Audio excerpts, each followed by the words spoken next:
Buenos días, buenas tardes, buenas noches, buenas madrugadas, independientemente de la hora en que estén viendo esto, bienvenidos. Y comenten ahí, ¿desde qué ciudad están viendo esta historia? Y óiganme, si esta historia les apareció, es porque merece ser escuchada. Así que suscríbanse al canal para no perderse ninguna otra como esta. 60 años de edad, 5 de viudo. Una casa grande y vacía que más parecía un panteón con las puertas abiertas. Me llamo Juan de los Santos y desde que María se fue, vivo solo con mi caballo y el ganado aquí en las tierras de la Noria, en el mero corazón de Jalisco. En esa tarde de marzo, el sol partía la tierra seca como si quisiera abrir heridas en el suelo. El calor subía del suelo rojizo en olas que temblaban en el aire, haciendo que todo pareciera un mal sueño. Yo regresaba del campo montado en el Rayo, mi caballo alazán, que ya conocía cada curva de ese camino de terracería. Sus cascos levantaban nubes de polvo que se pegaban a mi piel sudada, mezclándose con la sal del sudor y la amargura de los días. 5 años. 5 años desde que enterré a María en el camposanto del pueblo. 5 años caminando por esta hacienda como un fantasma, haciendo solo lo que necesitaba para no morirme de hambre. Levantarme antes del sol, darle de comer al ganado, arreglar la cerca, comer solo, dormir en silencio. Todos los días iguales, todos pesando sobre mi espalda como un fardo que cargaba sin saber por qué. La hacienda de los Santos era conocida en la región. 800 hectáreas de tierra buena, cruzadas por el arroyo de la Peña Blanca, con pastizales bien cuidados y un corral de mezquite que resistía al tiempo y a las termitas. Mi abuelo había llegado aquí en los años 20, viniendo de Guanajuato con una maleta y mucha esperanza. Mi padre heredó la tierra y la fe. Yo heredé solo la tierra, la fe se fue con María. La casona donde vivíamos era un monumento a la soledad. 15 cuartos vacíos, haciendo eco a cada paso que daba por los pasillos. El cuarto que era nuestro se convirtió en mi purgatorio. La cama de ella en el lado derecho seguía intacta, con la almohada aún oliendo al perfume barato que usaba. A veces me despertaba en medio de la noche y extendía la mano, esperando tocar el calor de su cuerpo. Solo encontraba el frío de las sábanas. Lo peor era la cocina. María tenía la costumbre de tararear mientras preparaba la comida. Siempre la misma canción, un corrido que cantaba su madre. Cielito lindo, ay, ay, ay, ay. Ahora, cuando entraba en la cocina, el silencio era tan denso que parecía que podía tocarlo. Sus cazuelas de barro seguían colgadas en el mismo lugar, las cucharas de madera organizadas en el bote de cerámica, todo exactamente como ella lo había dejado. No cambiaba nada, porque cambiar sería aceptar que ella no volvería.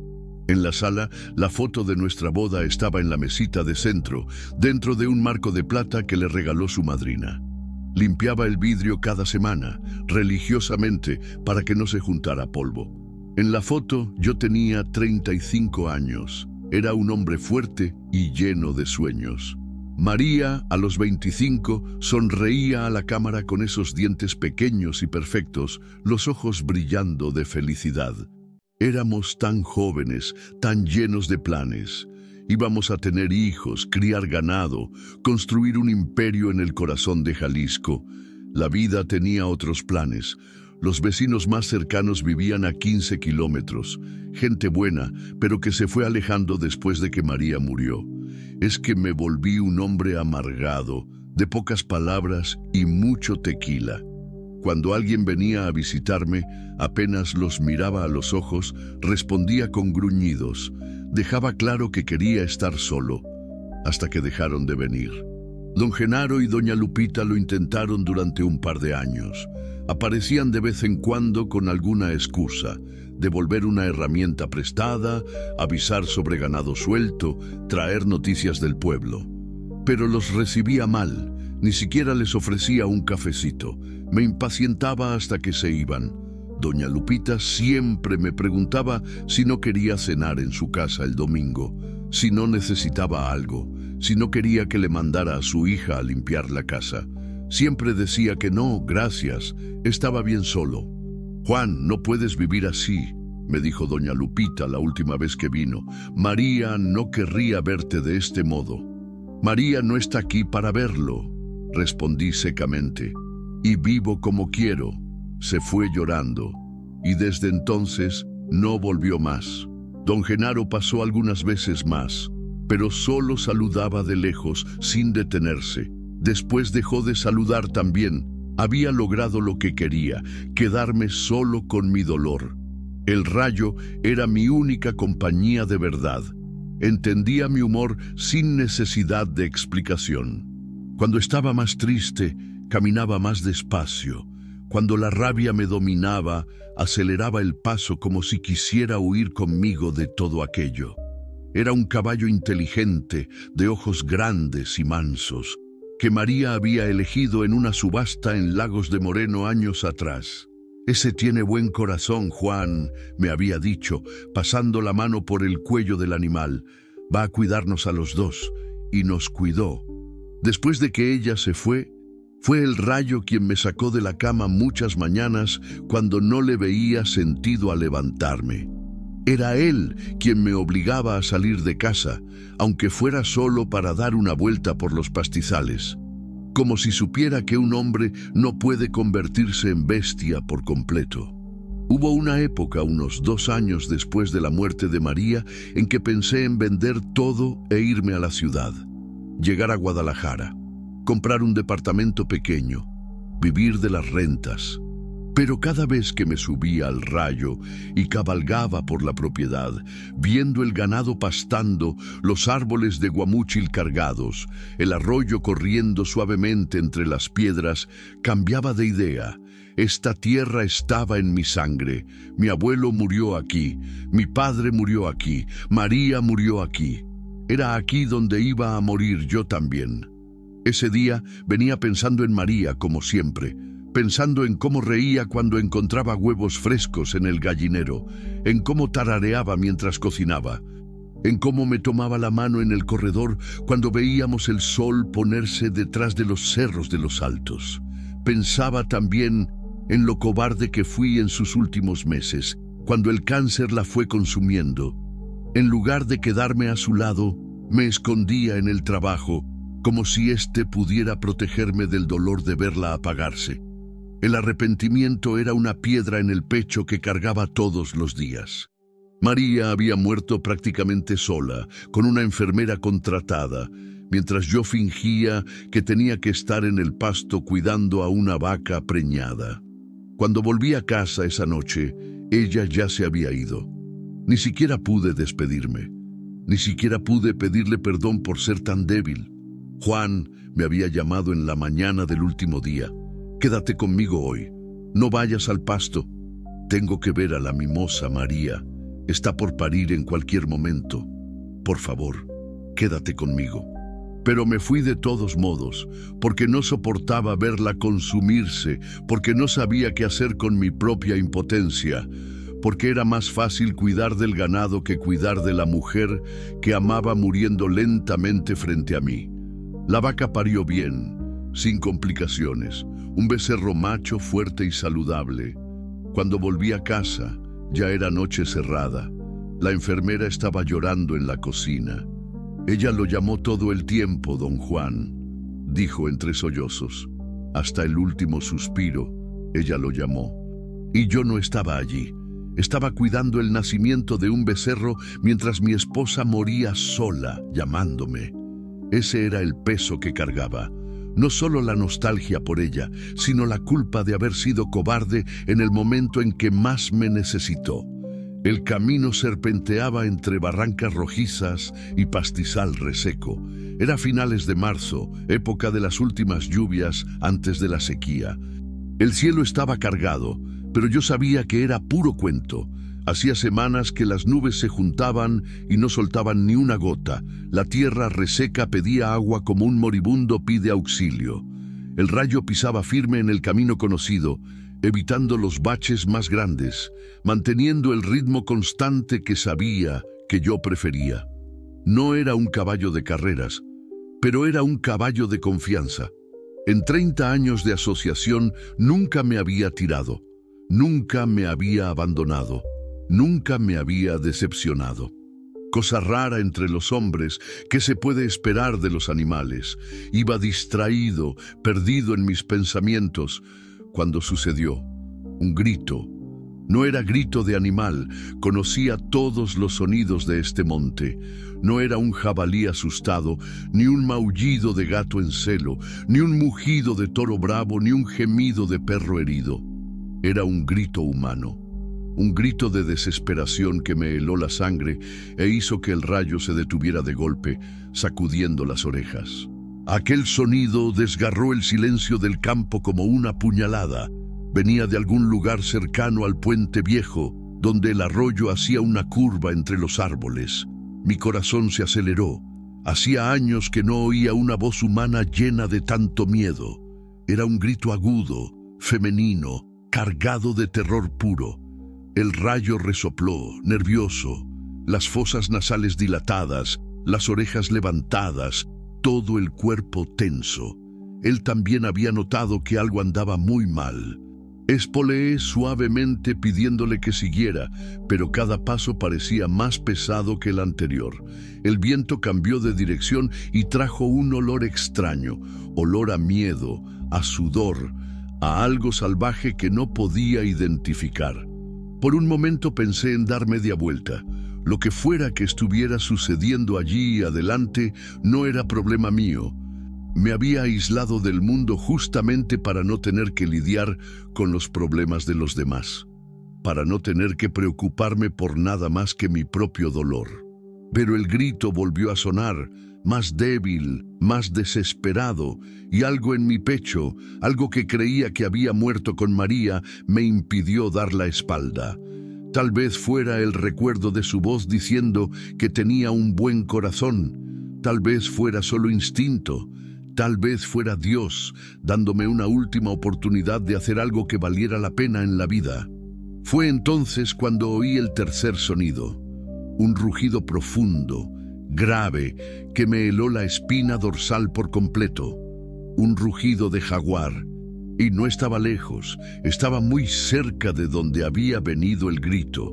El rayo tembló por completo, quiso dar media vuelta y salir corriendo. Yo también sentí ganas de huir.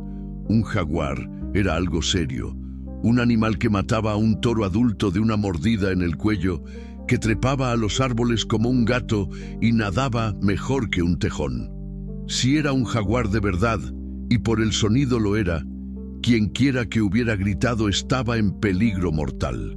Saqué la vieja escopeta de calibre 12 que siempre llevaba en la silla de montar. Era un arma de la época de mi padre, pero aún funcionaba bien. Cargué los 2 cañones con manos que temblaban ligeramente, el corazón latiendo con fuerza en mi pecho. Si era un jaguar de verdad, iba a necesitar toda la suerte del mundo para no convertirme en su cena. Y si era un jaguar con cachorros, entonces ni siquiera valdría la pena rezar. Con cada paso, el miedo crecía.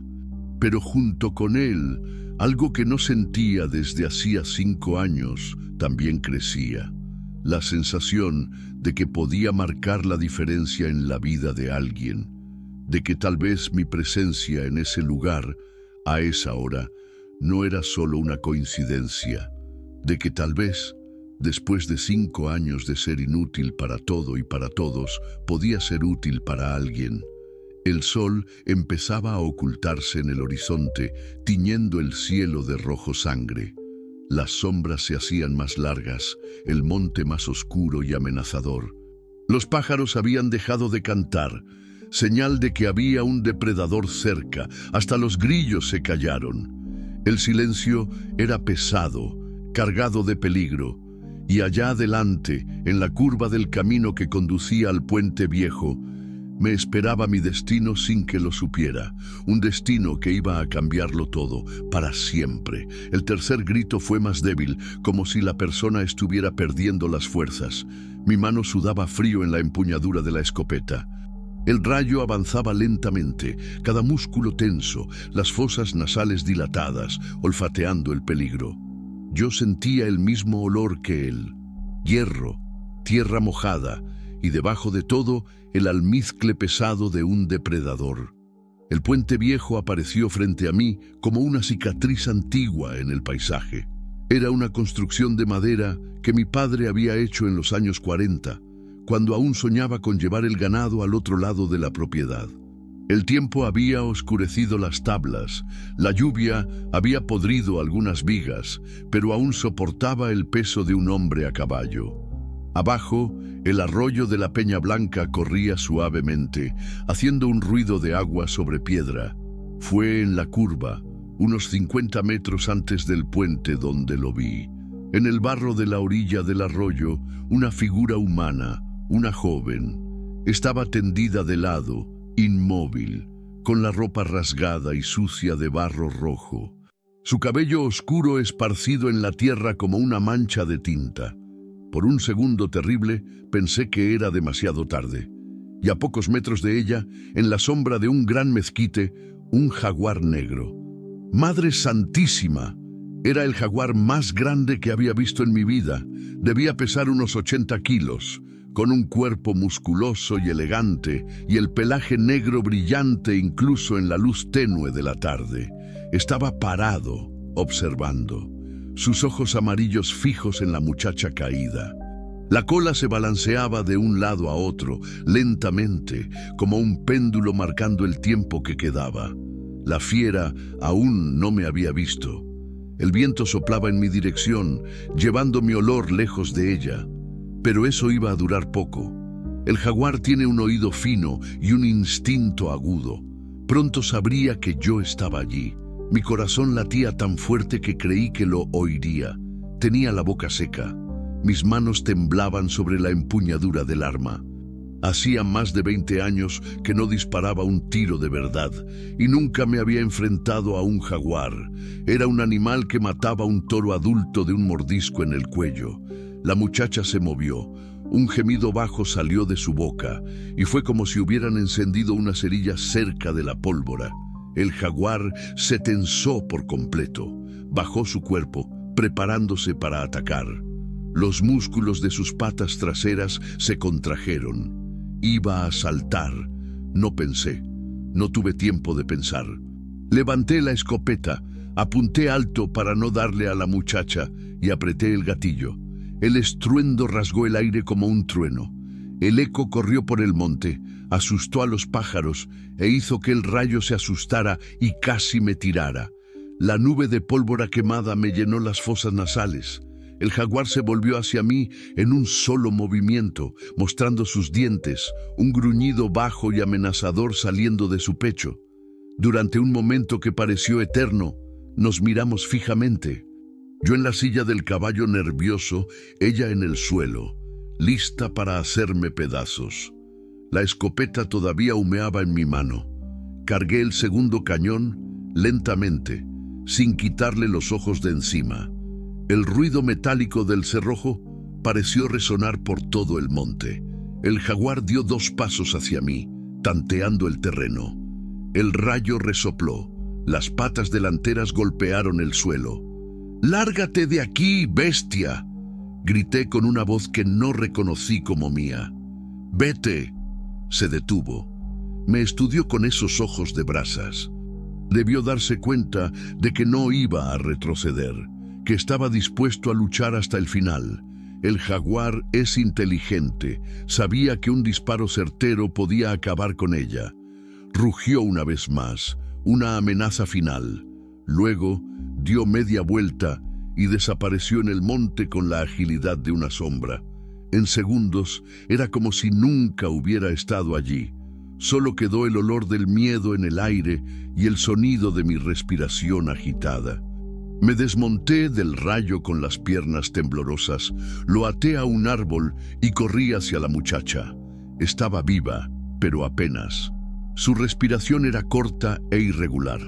Tenía rasguños en la cara y en los brazos, la ropa desgarrada en varios lugares y el cuerpo sucio de barro y hojas secas. Cuando me agaché cerca de ella, Sus ojos se abrieron lentamente. Eran ojos castaños, grandes, llenos de lágrimas y terror. Me miró sin entender, como si yo fuera otra visión de su delirio. «Tranquila, muchacha», murmuré quitándome la camisa y cubriéndola. «Ya pasó». La fiera se fue. Intentó hablar, pero solo salió un susurro ronco. Acerqué mi oído a su boca. «Agua», logró decir. Corrí hasta el arroyo, saqué agua con las manos, volví y le humedecí los labios lentamente. Bebió desesperada, como quien no bebía desde hacía días. Después de eso, pareció recuperar un poco la conciencia. «Usted me salvó», dijo con voz débil. «Aún no te he salvado, muchacha. Necesito llevarte a casa, darte comida y medicina. ¿Puedes montar a caballo?» Intentó sentarse, pero su cuerpo no obedeció. Cayó hacia atrás, exhausta. Estaba más débil de lo que imaginaba. Debía llevar allí horas, tal vez desde la madrugada. «¿Cómo fue que terminaste aquí?», pregunté, sospechando que la historia no iba a ser buena. Sus ojos se llenaron de lágrimas. Tardó un tiempo en poder hablar. «Mi padrastro», susurró. «Él me trajo hasta aquí y me dejó para las fieras». Sentí una rabia subir desde el fondo de mi pecho como lava de volcán. ¿Qué clase de hombre abandona a una muchacha indefensa en medio del monte para que se la coman los animales? ¿Y por qué hizo eso? Desvió la mirada, como si la vergüenza fuera peor que el miedo al jaguar. Porque yo nunca... Su voz falló. Porque aún soy virgen. Nunca he tenido a nadie. Decía que eso era una vergüenza para la familia, que ningún hombre me iba a querer. Así que me abandonó aquí para morir. El silencio que descendió entre nosotros fue pesado como una lápida. No podía creer lo que estaba oyendo. ¿Abandonar a una muchacha para que muriera porque era pura? ¿Qué mundo loco era este? ¿Cuántos años tienes? 22 años. La misma edad que tenía María cuando nos casamos, y ese desgraciado del padrastro pensó que debía morir porque preservó su pureza. Sentí ganas de salir a buscar al hombre y enseñarle lo que era la vergüenza de verdad. «Escúchame, muchacha», dije, sosteniendo su mano pequeña y fría. «La pureza nunca ha sido una vergüenza. Vergüenza es lo que te han hecho, y mientras yo tenga vida, nadie más te hará daño». Lloró bajito, como quien llora de alivio después de cargar un dolor sola durante demasiado tiempo. El sol se estaba poniendo y la noche se acercaba. Necesitaba llevarla a casa antes de que la oscuridad total cayera sobre el monte y antes de que el jaguar decidiera volver con refuerzos. La tomé en mis brazos. Era ligera como un pajarillo, pero cada gemido de dolor que salía de su boca era como una puñalada en mi corazón. Conseguí colocarla delante de la silla de montar.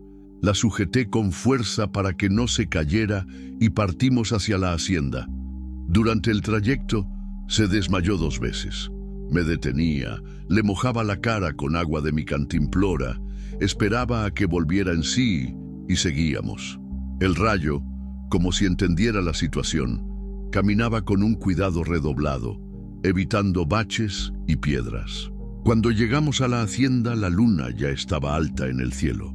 La casa, que durante 5 años había sido un túmulo silencioso, de repente cobró vida nueva. Encendí las luces, calenté agua, preparé una cama en el cuarto de huéspedes que María siempre mantenía listo para visitas que nunca llegaban.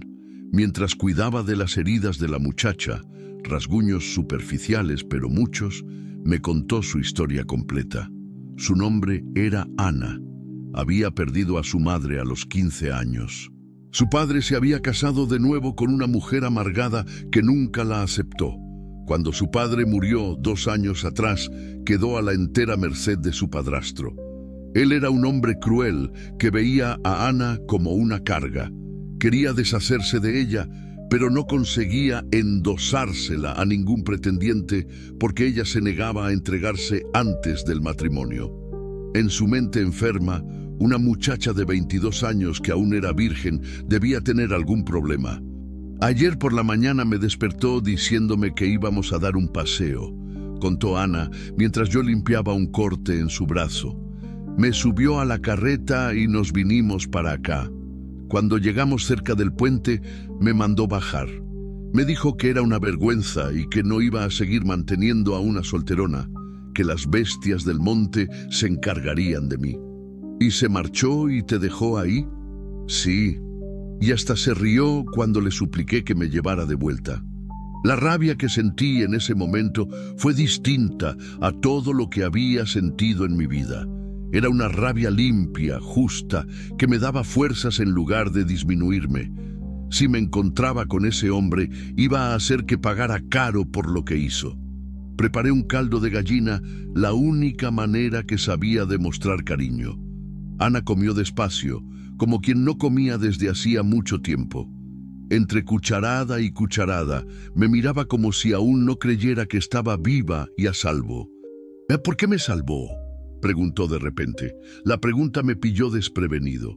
¿Por qué mismo? Podía haber dado el tiro de advertencia e irme. Podía haber dejado que el destino siguiera su curso. ¿Por qué arriesgué mi vida por una extraña? No lo sé, respondí sinceramente. Creo que hacía mucho tiempo que no tenía la oportunidad de hacer algo que valiera la pena. Sonrió por primera vez desde que la encontré. Una sonrisa pequeña, pero que iluminó su rostro lastimado, como un rayo de sol atravesando una nube pesada. Esa noche, mientras Ana dormía en el cuarto de huéspedes, me quedé en la sala pensando. Hacía 5 años que esperaba a que llegara la muerte, 5 años vegetando como un muerto viviente. Y de repente, en una tarde cualquiera, la vida había llamado a mi puerta de nuevo, en la forma de una muchacha abandonada por quien debía protegerla. Tal vez María tenía razón cuando decía que tenía un buen corazón. Tal vez este encuentro no era una coincidencia. Tal vez era la oportunidad que estaba esperando sin saberlo para volver a ser un humano de verdad. El primer paso ya estaba dado. Ahora quedaba descubrir a dónde iba a llevar este camino. Me desperté al día siguiente con un ruido que no oía desde hacía 5 años. Pasos en el pasillo de la casa. Por un momento, aún medio dormido, pensé que era María que volvía de la cocina con café. Luego la realidad volvió como una bofetada y me acordé de la muchacha, Ana. Me levanté deprisa, me vestí y fui a ver cómo estaba. La encontré en la cocina revolviendo una olla en la estufa de leña. Se había lavado la cara y peinado el cabello como pudo, pero aún llevaba la ropa desgarrada del día anterior. «Buenos días», dijo sin mirarme a los ojos. «Espero que no le importe. Encontré unos huevos e hice un revuelto. Claro que no me importa. La casa es tuya también, mientras lo necesites». Dejó de remover la olla y me miró fijamente. «Ni siquiera sabe mi nombre completo y ya me está ofreciendo su casa». «Juan de los Santos», me presenté extendiendo la mano. «¿Y tú eres Ana? ¿Ana qué?» «Ana Ferreira». Su mano era pequeña y curtida, mano de quien trabajaba duro. El desayuno fue extraño. Hacía tanto tiempo que comía solo que tener a alguien al otro lado de la mesa parecía cosa de otro mundo. Ana comía despacio, masticando cada bocado como si fuera el último. Yo la miraba sin querer, pensando en lo diferente que era de María. María era morena clara, de cabello rizado y de hablar mucho. Ana era más oscura, de cabello liso y negro, de pocas palabras. Pero había algo parecido en las dos, esa forma de mirar el mundo como si siempre estuvieran buscando el lado bueno de las cosas. «Necesito ir al pueblo hoy», dije después de un rato, «para comprarte ropa, medicina para esos rasguños. Tú quédate aquí descansando». «No tiene que gastar dinero conmigo, don Juan. No es un gasto, es una necesidad», bajó la cabeza. «No tengo cómo pagarle». «¿Quién habló de pagar? No me debes nada, Ana. Al contrario». Me miró sin entender. «Al contrario, ¿cómo?». Me costó encontrar las palabras correctas. Hace 5 años que esta casa está muerta. Desde anoche ha vuelto a tener vida. Quien tiene que agradecerte soy yo. Vi sus ojos llenarse de lágrimas, pero no lloró. Estaba aprendiendo que Ana era del tipo que se guardaba las emociones para sí misma. Encelé al rayo y partí hacia el pueblo. Era un viaje de 2 horas, y durante el camino estuve pensando en la situación. ¿Qué estaba haciendo? ¿Llevando a una extraña a mi casa? ¿Ofreciéndole refugio sin fecha de salida? ¿Comprándole ropa como si fuera familia?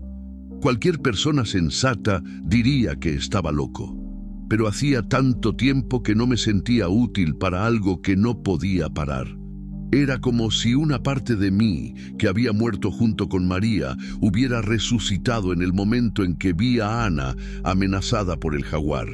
En el pueblo compré 3 vestidos sencillos, ropa interior, un par de zapatos, pomada para heridas y vitaminas para fortalecerla.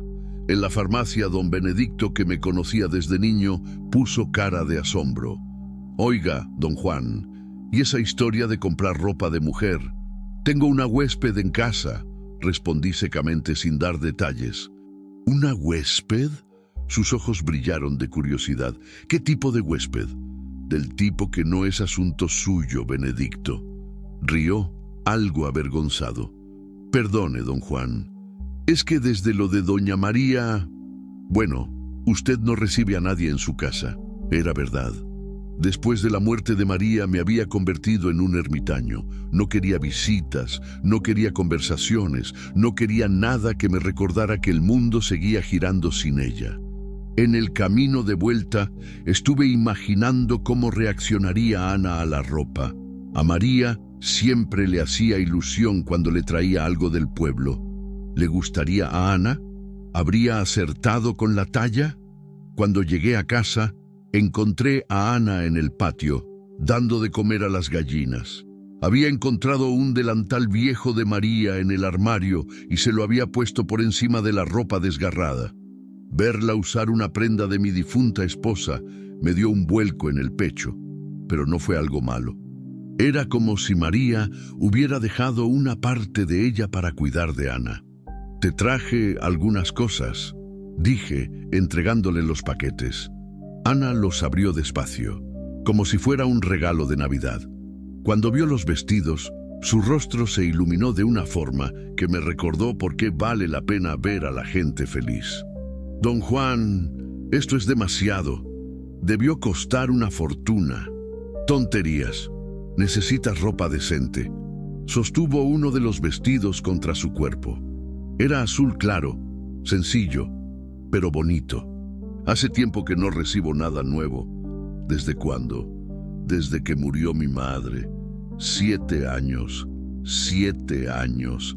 La muchacha había pasado 7 años usando ropa vieja, remendada, mientras que su padrastro probablemente gastaba el dinero en alcohol y juegos de azar. Sentí la rabia volver, pero me controlé. Ana se fue al cuarto a cambiarse. Cuando volvió, con el vestido azul puesto, casi no podía creer la transformación. Parecía otra persona. El azul realzaba sus ojos castaños. El pelo limpio y peinado brillaba a la luz del sol de la tarde. Era una muchacha guapa, sin duda. ¿Cómo es que ningún muchacho se había interesado por ella? «Te ves muy bien», dije algo incómodo. Se sonrojó. «Gracias. Hace tiempo que no me siento bien conmigo misma». Esa noche, después de la cena, nos quedamos en el corredor conversando. Ana me contó más sobre su vida. Su madre había sido costurera y le había enseñado todos los secretos del oficio. Su padre era arriero, un hombre trabajador, pero que murió joven de fiebre. Su madrastra llegó prometiendo cuidar de todo, pero pronto mostró sus garras. Convenció a mi padre de que le diera un poder notarial sobre todos sus bienes, contó Ana. Cuando él murió, descubrí que no había dejado nada para mí. La casa, la tierra, todo quedó a su nombre. Me convertí en sirvienta en mi propia casa. ¿Y por qué no te fuiste? ¿No buscaste trabajo en otro lugar? Lo intenté. Pero ella difundía historias sobre mí en el pueblo.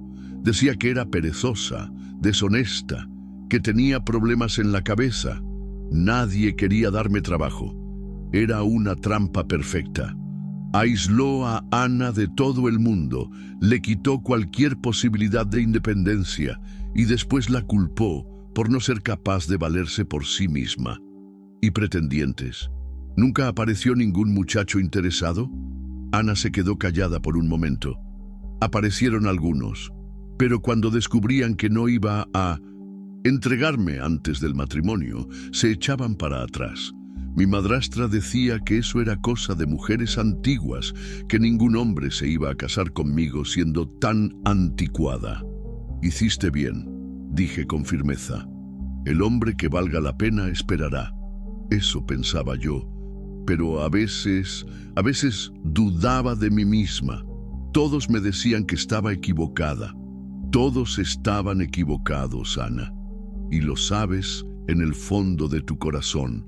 Sonrió, pero era una sonrisa triste. Puede ser. Pero ahora ya da igual, ¿no? Con 22 años, manchada por toda esta historia, ¿quién va a quererme? No estás manchada por nada. Estás libre. Por primera vez en tu vida puedes elegir tu propio destino. Nos quedamos en silencio, escuchando el sonido de los grillos y viendo aparecer las estrellas en el cielo. Era una noche hermosa, de esas que le encantaban a María. Siempre que había una noche así, insistía en que nos quedáramos en el corredor hasta tarde, conversando sobre todo y sobre nada. ¿Puedo preguntarle algo, don Juan?, dijo Ana de repente. Claro. ¿Usted extraña a su esposa? La pregunta me tomó por sorpresa. Nadie me preguntaba nunca por María. La gente evitaba el tema, como si fuera una herida que no se podía tocar. Todos los días, respondí sinceramente. A cada hora del día. ¿Cómo era ella? Parecida a ti en algunas cosas. Testaruda, valiente, bondadosa. Diferente en otras. María era más habladora, más risueña. Tú eres más reservada. ¿De qué murió? Cáncer. Duró 6 meses desde el diagnóstico hasta el final. ¿Usted la cuidó? La pregunta me golpeó como un puñetazo. Bajé la cabeza avergonzado. No como debí haberla cuidado. Yo huía. Inventaba trabajo en el campo para no quedarme cerca viéndola consumirse. Cuando más me necesitó, fui un cobarde. Ana extendió su mano y tocó mi brazo. No fue cobardía, fue amor. Duele demasiado ver a quien uno ama sufriendo. No justifica. Murió prácticamente sola. Ni siquiera pude despedirme. Pero usted la amaba. Eso cualquiera lo ve. Toda la casa aún huele al amor de ustedes dos. Era la primera vez en 5 años que alguien hablaba sobre mi matrimonio con María sin lástima, sin pena, sin esa forma de hablarle a un demente. Ana hablaba como si fuera algo natural, incluso bonito. ¿Por qué nunca te casaste, Ana? De verdad. No puede haber sido solo por la presión para entregarte antes, tardó en responder. Porque soñaba con algo igual a lo que usted y su esposa tenían. Podía ver que se amaban de verdad. No quería conformarme con menos que eso. ¿Cómo puedes saber eso si nunca nos viste juntos? La casa cuenta la historia, la forma en que usted habla de ella, la almohada de ella que todavía está del lado derecho de la cama, la toalla bordada por ella que usted usa todos los días, el retrato de ustedes dos en la sala, que usted limpia cada semana para que no se junte polvo. Era impresionante cómo Ana percibía detalles que yo creía que nadie notaba. Usted es muy observadora. Es que me he pasado la vida entera observando. Cuando no tienes voz, aprendes a leer el mundo a través de las señales. Nos quedamos un rato más en el corredor, cada uno perdido en sus propios pensamientos. Ana tenía razón sobre que la casa guardaba recuerdos. Cada rincón tenía una historia mía y de María. Pero por primera vez, en lugar de doler, esos recuerdos me reconfortaban. Era como si María estuviera aprobando la presencia de Ana allí. Cuando nos fuimos a dormir, Ana se detuvo en la puerta de su cuarto. «Don Juan», Dime, gracias, no solo por salvarme del jaguar, gracias por hacerme recordar que todavía soy gente. Siempre has sido gente, Ana. Solo lo olvidaste por un tiempo. Esa noche dormí mejor que en los últimos 5 años. No sé si fue porque la casa ya no estaba vacía, si fue porque tenía a alguien a quien proteger o si fue simplemente porque, por primera vez desde que María murió, había hecho algo que valía la pena. Pero en el fondo de mi pecho sentía que esa paz no iba a durar. Ana estaba segura por ahora, pero ¿y su padrastro? ¿Y si volvía a buscarla? ¿Y si descubría dónde estaba? Eran preguntas que no quería hacerme, pero que no salían de mi cabeza. La tempestad estaba lejos aún, pero ya podía sentir su olor en el viento. Una semana pasó como un sueño bonito. Ana se adaptó a la rutina de la hacienda como si siempre hubiera estado allí. Se levantaba temprano, preparaba café, cuidaba de las gallinas, ayudaba en el huerto que María había plantado y que yo había dejado morir por abandono. Era increíble cómo las plantas respondían a sus cuidados. En pocos días, las tomateras que yo creía perdidas comenzaron a brotar hojas nuevas. También tenía manos de oro para cocinar. Tomó las recetas que María había dejado escritas en un cuaderno viejo y fue probando una por una. El pan de elote le quedó igualito al de mi difunta esposa. Los tamales dulces también. Era como si María hubiera dejado un manual de instrucciones para quien viniera después de ella. Durante el día, mientras yo cuidaba del ganado, Ana se quedaba en casa cosiendo. Había encontrado la máquina antigua de María en el cuarto de costura y pasaba horas allí, arreglando ropa mía que estaba rota, haciendo nuevos vestidos para sí misma con telas que sobraron del tiempo de mi esposa.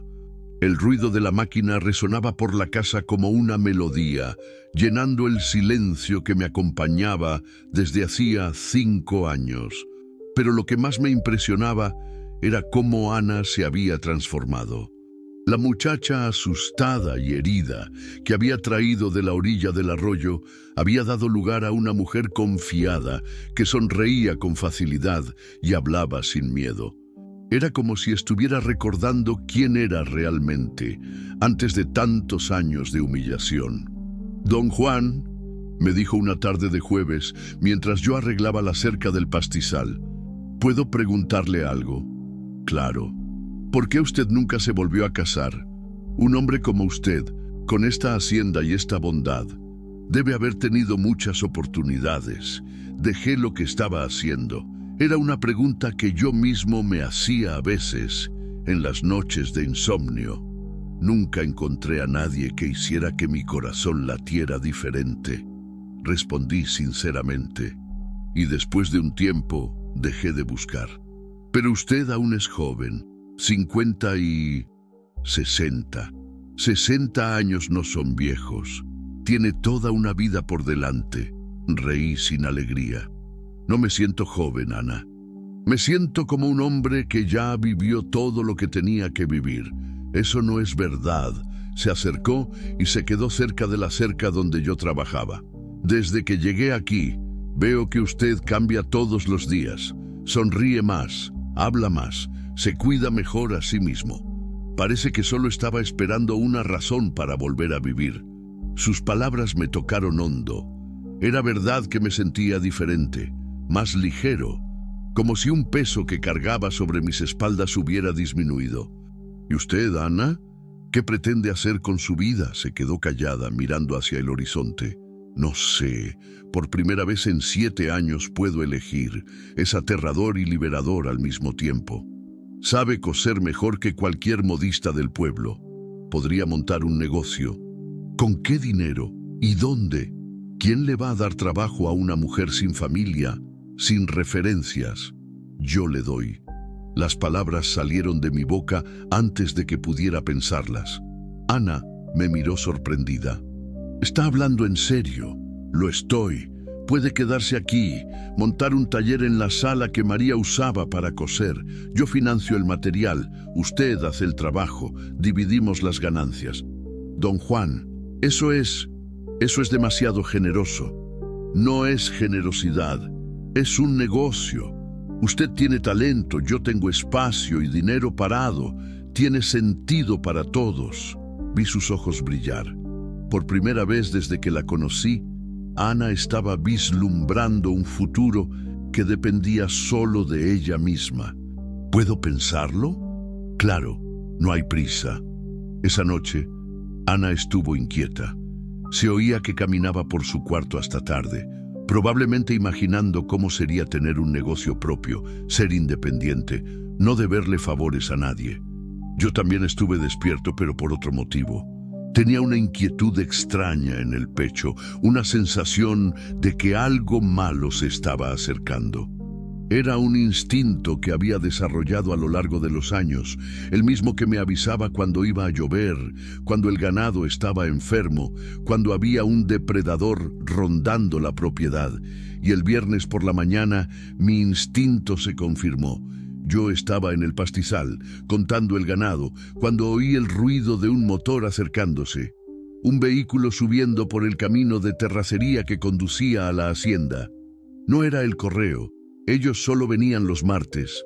No era un vecino, siempre avisaban antes de venir. Monté en el rayo y cabalgué hasta un punto alto del terreno, desde donde se veía el camino. Era una camioneta vieja, azul desteñida, levantando una polvareda. Dentro pude distinguir dos figuras, un hombre conduciendo y una mujer en el asiento del pasajero. Mi sangre se heló. Estaba seguro de quiénes eran. Bajé corriendo a la casa. Ana estaba en el patio, tendiendo ropa en el tendedero. Cuando me vio llegar apresurado, su rostro se puso blanco. «¿Qué pasa, don Juan?» «Vienen ellos, su padrastro y su madrastra». Vi la camioneta en el camino. Ana soltó la ropa que estaba sujetando. La sábana cayó al suelo y se ensució, pero ni siquiera se dio cuenta. No puede ser. ¿Cómo descubrieron dónde estoy? Pueblo chico, Ana. Alguien debió verme comprando ropa de mujer y correr la voz. El ruido del motor se acercaba cada vez más. Ana comenzó a temblar. Él va a llevarme de vuelta. Va a pegarme. Va a... Su voz falló. No lo hará. La tomé por los hombros firme pero delicado. Es mayor de edad. Nadie puede obligarte a ir con él. Usted no lo conoce, don Juan. Cuando quiere algo, no se rinde. Y si usted se mete, déjelo en mis manos. La camioneta se detuvo en el patio de la casa con un frenazo brusco. Dos personas bajaron, un hombre de unos 50 años, barrigón, con cara de pocos amigos, y una mujer delgada, de rostro agrio, que debía ser la madrastra. Los dos caminaban hacia nosotros con el aire de quien viene a cobrar una deuda. «Ana», gritó el hombre, «sal de ahí, muchacha. Ha llegado el momento de que vuelvas a casa». Ana se escondió detrás de mí, temblando. Me situé frente a ella, bloqueando el camino. «La muchacha no va a ninguna parte», dije manteniendo la voz calmada. El hombre me miró de arriba abajo, evaluándome. «¿Y quién es usted para meterse en la vida de nuestra familia?» «Juan de los Santos, y esta es mi propiedad. La muchacha está aquí por su propia voluntad». «¿Su propia voluntad?» La mujer soltó una risita seca. «Esta no tiene voluntad propia. Es una inútil, una aprovechada. Usted no sabe con quién se está metiendo». «Sí lo sé. Me estoy metiendo con una muchacha trabajadora, honesta y valiente. Algo que ustedes no supieron reconocer». El rostro del hombre se puso rojo. «Escuche, viejo. Yo soy responsable de esta muchacha. Se va conmigo, quiera o no. Tiene 22 años. Es adulta. No necesita la autorización de nadie para decidir dónde quiere vivir». «¡Ana!», gritó, intentando verla detrás de mí. «Deja de hacer tonterías y ven aquí. Sabes que no tienes a dónde ir». Ana salió de detrás de mí, pero se quedó a mi lado. Estaba pálida, pero no retrocedió. «No me iré con ustedes», dijo con voz temblorosa pero firme. «Nunca más». «¿No te irás?». El hombre dio un paso adelante, amenazante. ¿Olvidaste que todo lo que tienes, hasta la ropa que llevas puesta, te lo di yo? La ropa que lleva puesta se la compré yo, intervine. Y no les debe nada. Al contrario. Al contrario, ¿cómo? La abandonaron en medio del monte para que muriera. Si no hubiera pasado yo en el momento oportuno, se habría convertido en comida de jaguar. La mujer puso cara de burla. ¿Jaguar? ¿Qué historia es esa? La historia verdadera. La dejaron en la orilla del arroyo de la Peña Blanca y se marcharon. Cuando llegué yo, había un jaguar negro a pocos metros de ella, listo para atacar. «Mentira», dijo el hombre, pero pude ver un destello de culpa en sus ojos. No es mentira, y lo saben. Esperaban que muriera de verdad, solo que no contaban con que alguien apareciera para salvarla. Ana encontró el valor y dio un paso al frente. Me odian desde que murió mi madre. Siempre me trataron como a una criada. Me humillaron, difundieron mentiras sobre mí. Y cuando me negué a rebajarme de la manera que ustedes querían, me abandonaron para que muriera. Siempre fuiste una desagradecida, gritó la madrastra. Te dimos casa, comida, ropa. Me dieron las sobras. Ana crecía en la discusión. Me hicieron trabajar como a una esclava. Me aislaron de todo el mundo, destruyeron mi reputación. Y cuando no quise prostituirme para complacerlos, me desecharon como basura. El silencio que siguió fue pesado. El padrastro miraba a Ana como si no pudiera creer que tuviera el valor de hablar así. La madrastra temblaba de rabia. «Te arrepentirás de esta rebeldía», dijo el hombre con voz baja y amenazadora. «¿Crees que este viejo va a cuidarte para siempre? Cuando se canse, volverás arrastrándote, y entonces no querré saber nada de ti». «No voy a cansarme», dije con firmeza. «E incluso si me cansara, Ana es dueña de su propio destino. No me necesita para sobrevivir». El hombre me miró fijamente durante un largo momento. Estaba calculando sus opciones, intentando decidir si valía la pena insistir o si era mejor rendirse. «Está bien», dijo finalmente, «pero cuando esta aventura acabe mal, no vengas a llorar en mi hombro».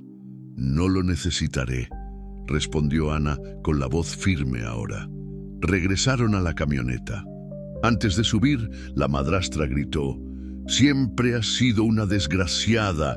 Tu madre se revolvería en su tumba si supiera qué clase de mujer te has vuelto». «Mi madre estaría orgullosa de mí», gritó Ana, «porque me enseñó a tener dignidad». La camioneta partió en una nube de polvo y ruido de motor descompuesto.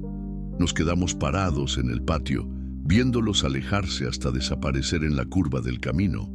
Ana se derrumbó.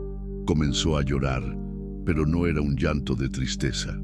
Era un llanto de alivio, de liberación. Por primera vez en su vida había enfrentado a sus verdugos y había salido victoriosa. «Se acabó», murmuré pasando mi brazo por sus hombros. «No volverán a molestarte». «¿Estás seguro?» «Sí. Vieron que ya no estás sola y a un hombre cobarde como ese no le gusta meterse en problemas». Esa noche, Ana estaba inquieta. Caminaba por la casa como un animal enjaulado, miraba por la ventana a cada ruido, se sobresaltaba con cualquier sonido.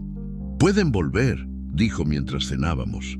«Pueden, pero si vuelven, encontrarán la misma respuesta. ¿Y si traen a otras personas? ¿Y si inventan alguna mentira para perjudicarme? Ana, mírame». Esperé a que me mirara. «Has pasado toda tu vida con miedo. Miedo a contradecir, miedo a hablar, miedo a vivir. No puedes vivir así para siempre». «Pero ¿y sí?» No hay «y sí». Solo existe el ahora. Y ahora estás libre. Por primera vez en tu vida, puedes tomar decisiones sin miedo. No desperdicies esa oportunidad». Suspiró hondo. «Tiene razón. Es que es difícil creer que pueda ser tan sencillo. No es sencillo. La libertad nunca es sencilla, pero es posible, y ya lo demostraste hoy cuando los enfrentaste». Esa noche, por primera vez desde que Ana había llegado, Cerré todas las puertas de la casa con llave. No porque creyera que iban a volver, sino porque Ana necesitaba sentirse segura para poder dormir. Y acostado en mi cama, escuchando el silencio de la hacienda, me di cuenta de que algo había cambiado en mí también. Durante 5 años había vivido como un muerto viviente, esperando a que pasara el tiempo. Pero allí, protegiendo a Ana, enfrentando a su padrastro, me había sentido vivo de nuevo. Era extraño descubrir que a veces uno necesita cuidar de alguien para recordar su propio valor. Ana me había salvado tanto como yo la había salvado a ella. La diferencia es que yo tardé más en darme cuenta. 3 días después del enfrentamiento con su padrastro, llegó la lluvia. No fue una llovizna suave de final de tarde que refresca el aire y se va. Fue una tormenta de verdad, de esas que nacen en el horizonte como una pared negra y arrasan con todo. Yo estaba en el corral, medicando a una vaca que se había lastimado la pezuña, cuando vi que las nubes se juntaban en el cielo. El viento cambió de dirección, se volvió más frío, traía olor a tierra mojada y electricidad.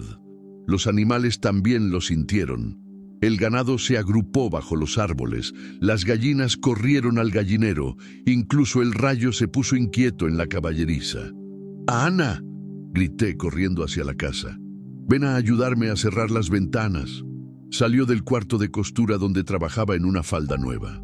En los últimos días, después de la visita indeseada, Ana se había dedicado al trabajo con una intensidad que me preocupaba.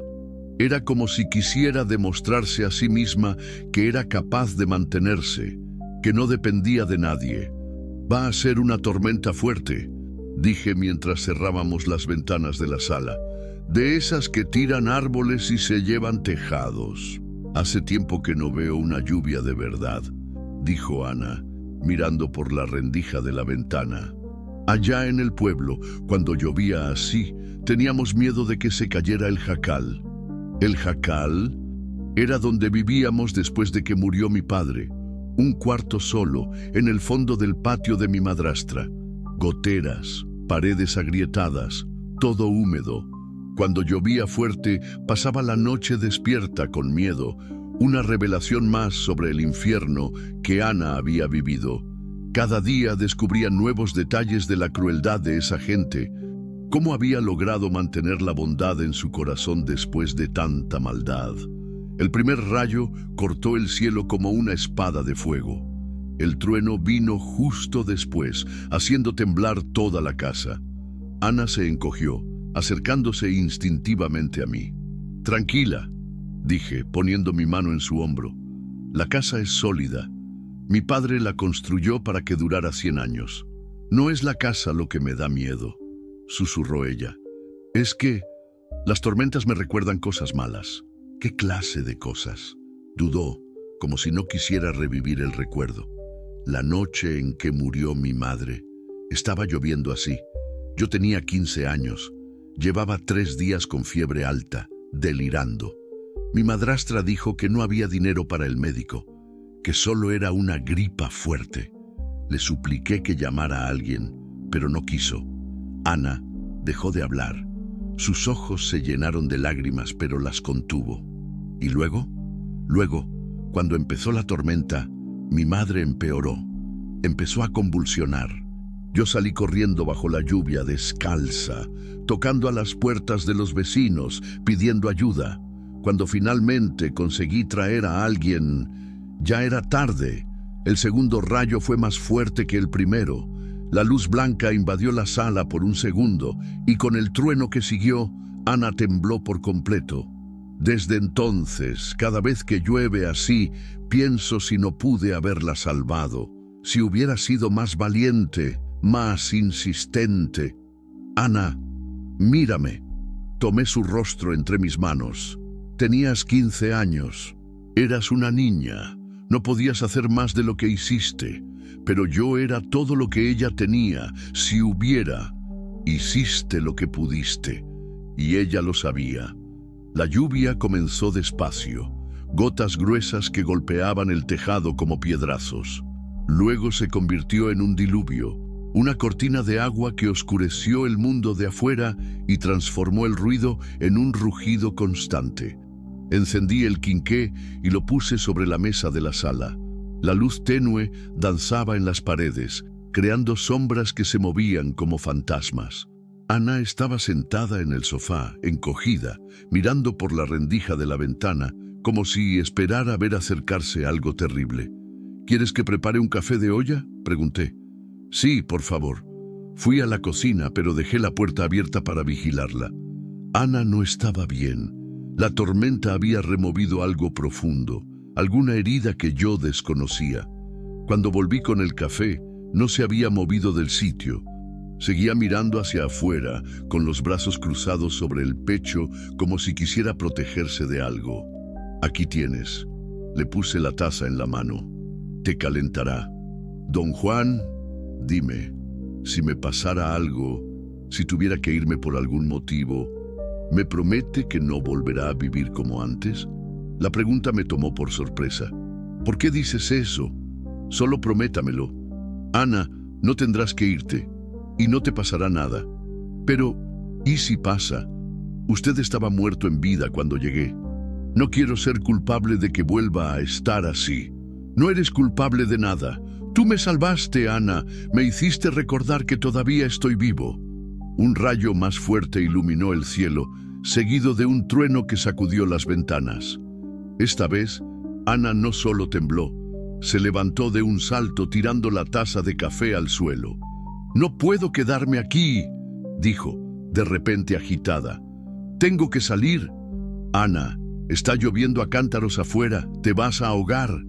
«No importa, no puedo estar encerrada, no puedo».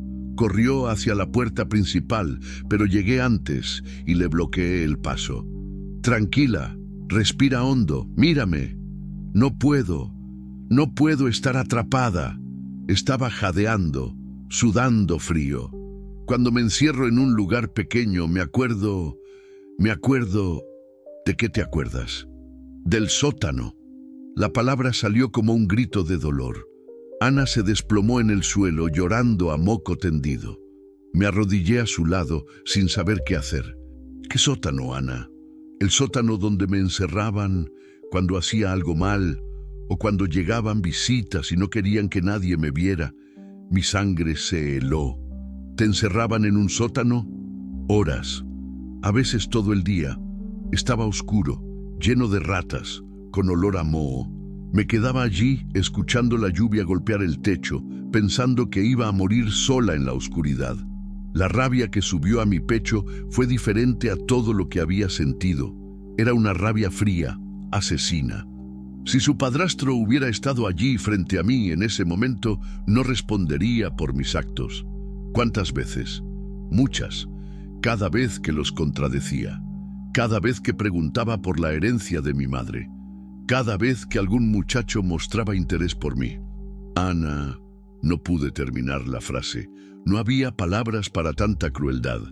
«Por eso no puedo estar encerrada. Por eso necesito salir». «Está bien, entonces vamos a salir». «Pero está lloviendo». «¿Y qué? Vamos al corredor. Allí puedes sentir el aire, ver el cielo, pero estás protegida de la lluvia».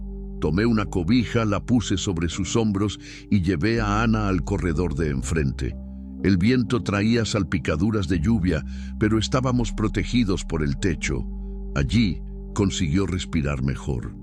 «Lo siento», dijo, secándose las lágrimas. «No quería tener un ataque delante de usted. No pidas perdón por eso. Has pasado por cosas que nadie debería pasar.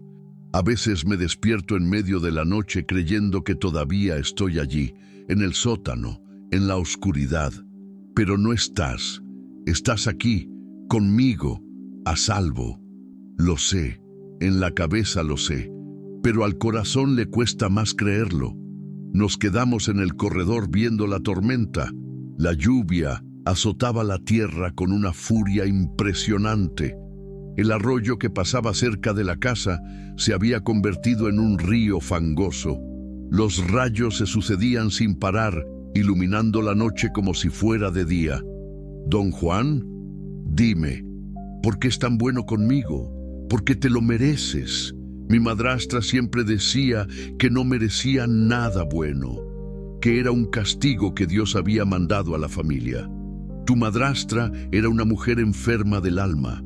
Gente así solo consigue ver maldad, porque es lo que tiene dentro de su corazón. Ana se acurrucó en la cobija, pero se acercó más a mí en la banca del corredor. ¿Usted cree que la gente puede cambiar? Creo. ¿Por qué? Porque siento que estoy cambiando. Desde que llegué aquí, como si hubiera renacido. Y así es. La Ana que llegó aquí era una mujer hecha pedazos. La Ana de hoy es una mujer entera. Pero, ¿y si vuelvo a ser como antes? ¿Y si cuando usted ya no esté cerca, vuelvo a ser aquella niña con miedo? No vas a volver. ¿Sabes por qué? Porque has descubierto tu fuerza, y cuando uno descubre que es fuerte, no lo olvida jamás. Un rayo particularmente violento cayó cerca de la casa, encendiendo el cielo entero durante unos segundos. El trueno vino inmediatamente, tan fuerte que hizo temblar el suelo. Ana se encogió, pero no entró en pánico como antes.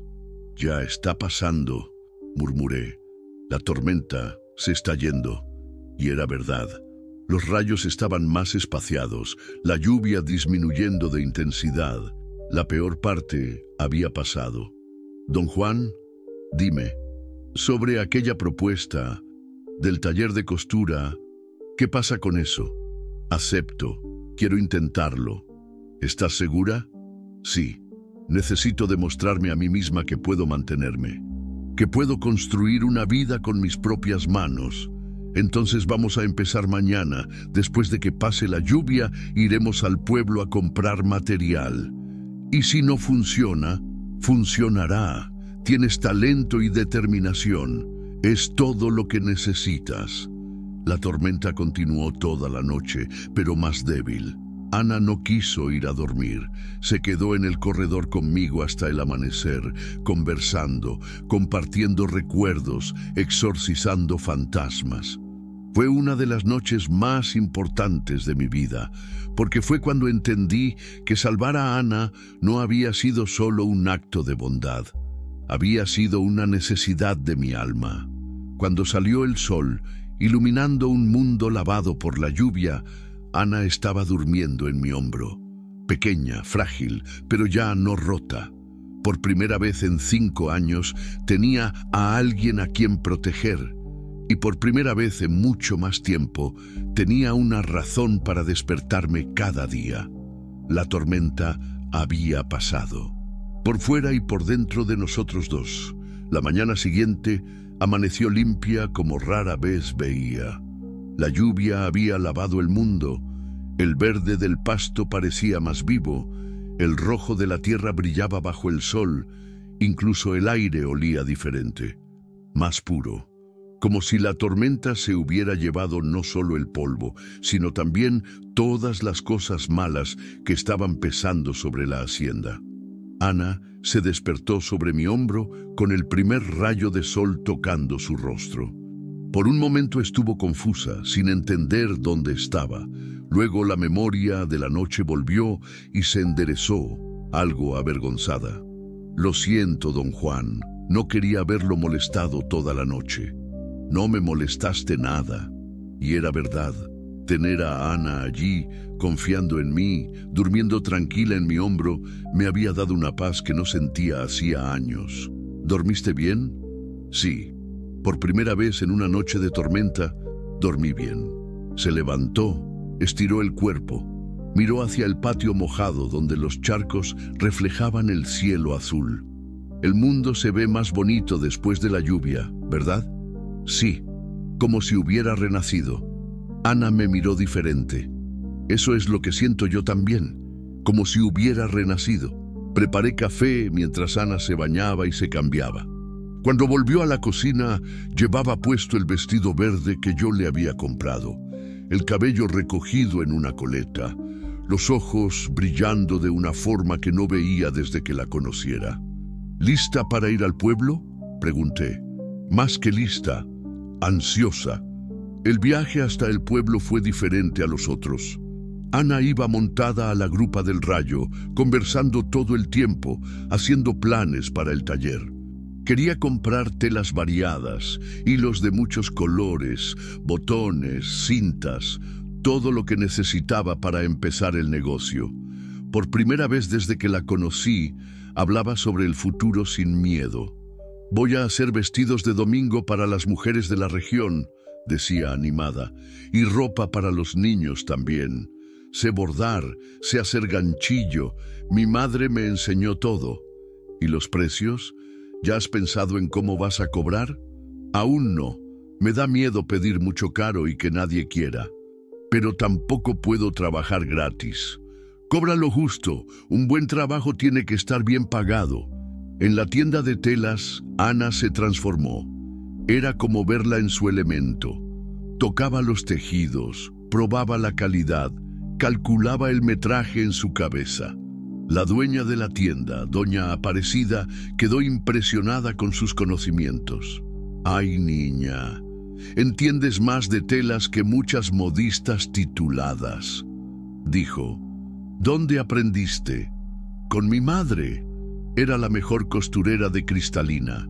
«¿Cristalina? ¿No serás tú la hija de Benedita Ferreira?» Ana se tensó. «Sí, señora. ¿Por qué?» «Ay, Dios mío, conocí a tu madre. Le comprábamos telas aquí en la tienda. Era una costurera de primera». «¿Y tú? ¿Pretendes seguir su profesión?» «Sí, señora. Voy a montar un taller». «Qué bueno. Hace falta una buena costurera por estos rumbos. Si eres la mitad de buena que tu madre, no te faltará trabajo». La conversación con doña Aparecida cambió algo en Ana.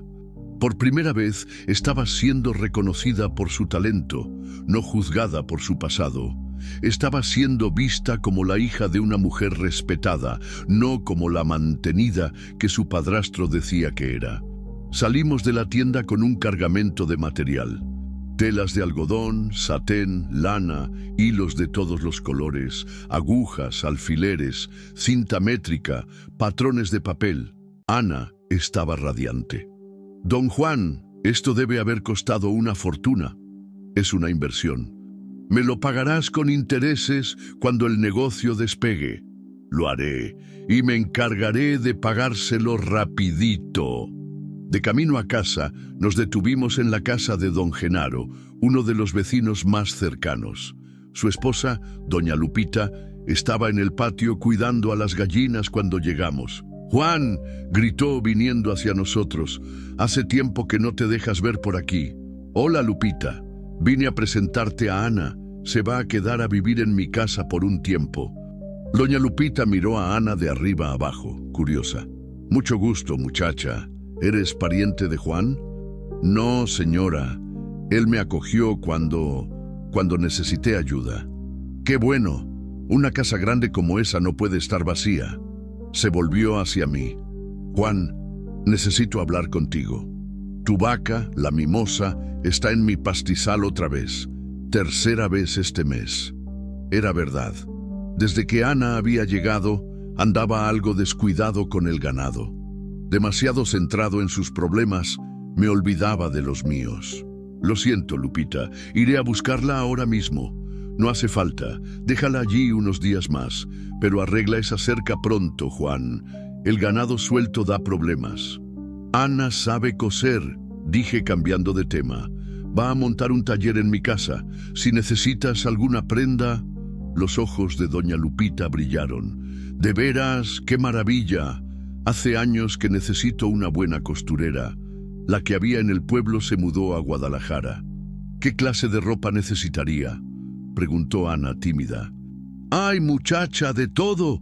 Un vestido para ir a la iglesia, ropa para mis nietos, arreglos para los pantalones de mi marido». «¿Cuánto cobras?». Ana me miró insegura.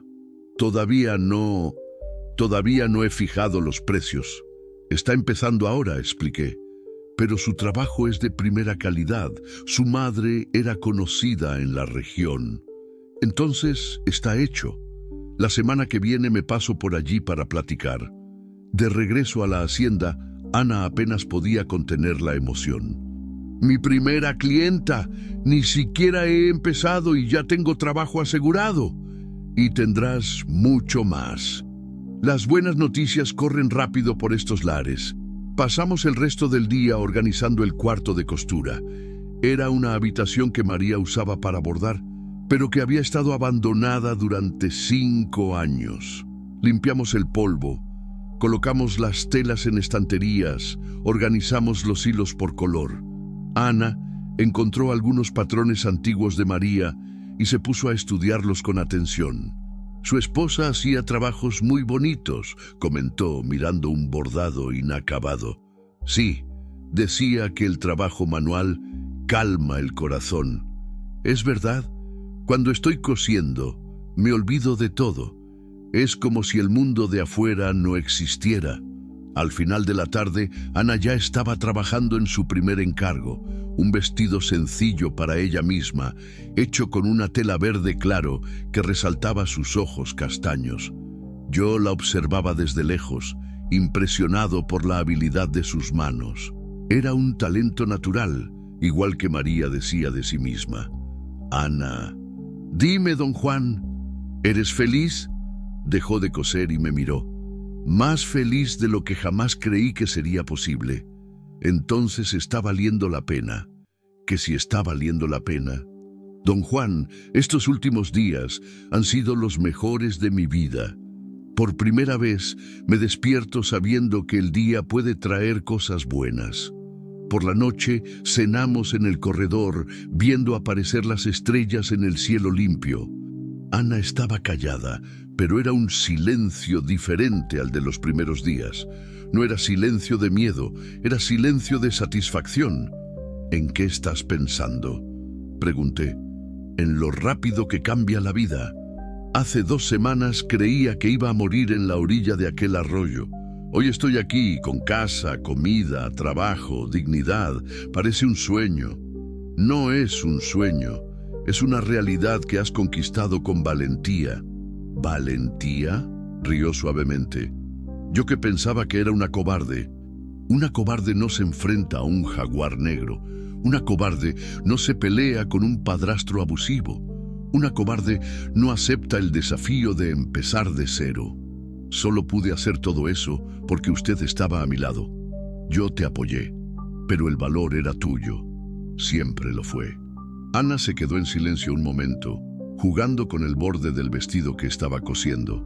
Don Juan, ¿puedo hacerle una pregunta un poco personal? Claro. ¿Usted no se siente solo a veces? La pregunta me tomó por sorpresa. ¿Cómo así? Es que veo cómo me cuida, cómo se preocupa, cómo está atento a todo. Debió ser así con su esposa también. Y ahora ha vuelto a tener a alguien a quien cuidar. Pero, ¿y cuando me vaya, cuando tenga mi propio lugar, mi independencia? ¿No se quedará solo de nuevo? Era una pregunta que había estado evitando hacerme a mí mismo. La verdad es que ya no podía imaginar la hacienda sin Ana. Sin el ruido de la máquina de coser, sin el olor a comida en la cocina, sin alguien con quien conversar en el corredor. No tienes prisa por irte, ¿verdad? No, claro que no. Pero un día tendré que seguir mi propio camino.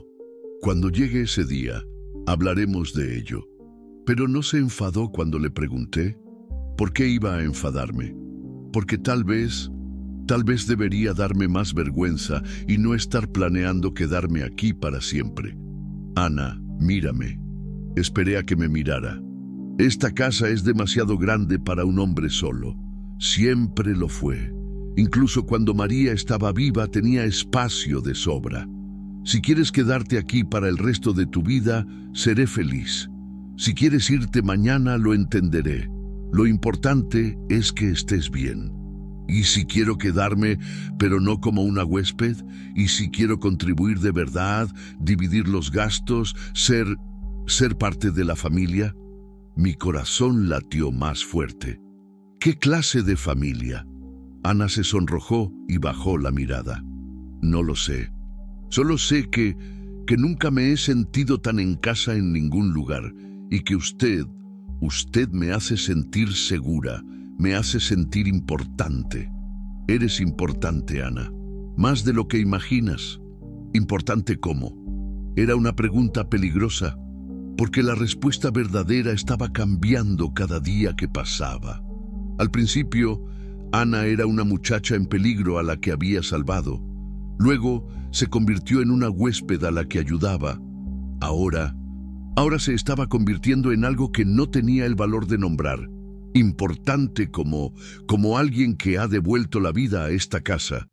Como alguien que me ha hecho recordar que todavía tengo mucho por vivir. ¿Solo eso? ¿Qué más te gustaría ser? Ana no respondió.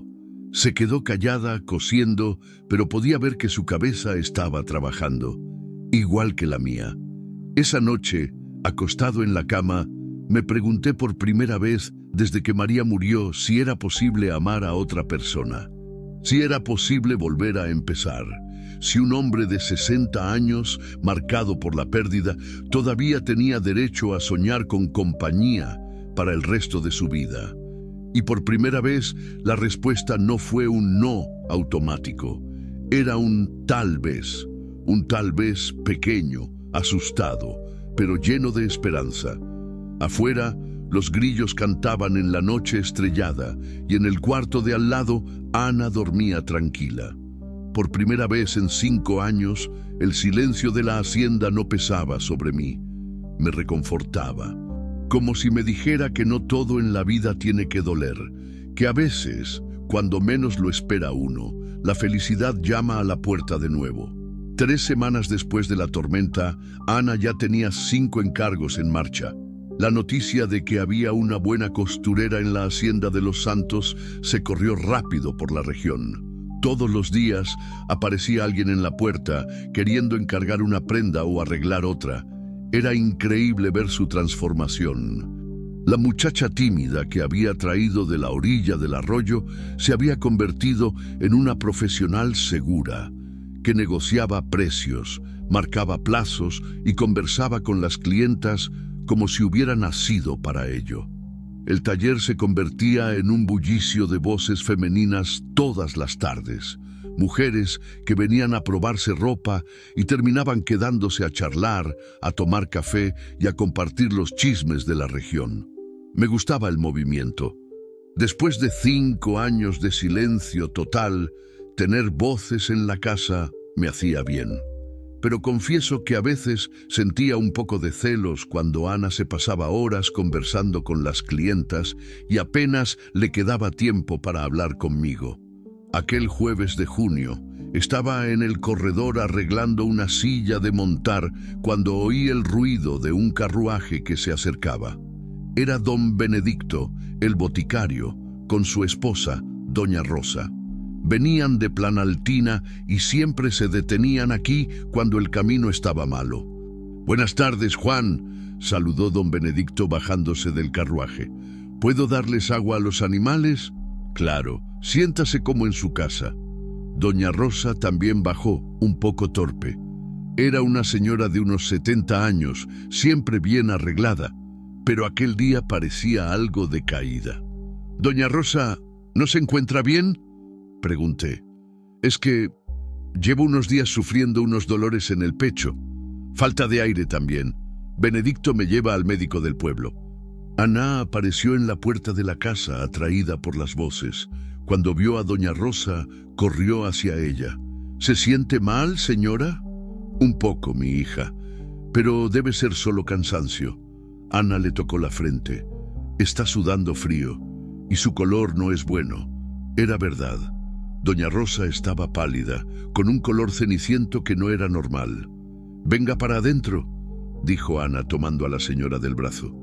«Le prepararé un té de hierbas». «No es necesario, muchacha. Tenemos prisa». «Prisa ninguna. No puede viajar en ese estado». Ana ayudó a doña Rosa a sentarse en la sala y fue a preparar el té. Don Benedicto se quedó conmigo en el corredor, preocupado. «Juan, está rara desde temprano. No quiso comer, decía que tenía náuseas. Ahora estos dolores en el pecho. Hizo bien en llevarla al médico. No puede jugar con estas cosas». Cuando Ana volvió con el té, doña Rosa estaba peor. Respiraba con dificultad y se llevaba la mano al pecho constantemente. «Señora, ¿el dolor está aumentando?» preguntó Ana arrodillándose a su lado. Sí, mi hija, y se está extendiendo al brazo izquierdo. Ana me miró alarmada. Yo también reconocí los síntomas. Eran los mismos que había tenido María la noche que murió. No era una gripe, no era cansancio, era algo del corazón. «Don Benedicto», grité. «Venga rápido». Llegó corriendo. «¿Qué pasa?» «Su esposa está teniendo algo en el corazón. No puede viajar en carruaje. Necesita llegar rápido al hospital». «Dios mío». «¿Pero cómo? El carruaje es lo único que tengo. Lleve mi caballo, es más rápido». «No sé montar a caballo, Juan, y ella está demasiado débil para sujetarse». Miré al Rayo en el establo, luego a doña Rosa jadeando en la silla, después a Ana observándome con esos ojos que lo decían todo sin decir nada. «Yo la llevo», decidí. «Juan, ¿estás seguro?» «Sí». «Ana, prepara una cobija para taparla. Y trae mi cartera que está en la cómoda del cuarto». Ana corrió dentro de la casa. Don Benedicto me miraba agradecido y desesperado a la vez. «Juan, nunca olvidaré esto». «No diga tonterías». Ensillé al Rayo mientras Ana preparaba a doña Rosa para el viaje. La señora apenas podía mantenerse en pie, pero hacía lo posible por no dar más trabajo del necesario. «Hija», le dijo a Ana, «gracias por cuidarme. Tiene un corazón de ángel. Se va a poner bien», respondió Ana, ayudándola a cubrirse con la cobija. «Verá que solo es un susto». Pero por los ojos de ambas veía que ninguna creía en eso por completo.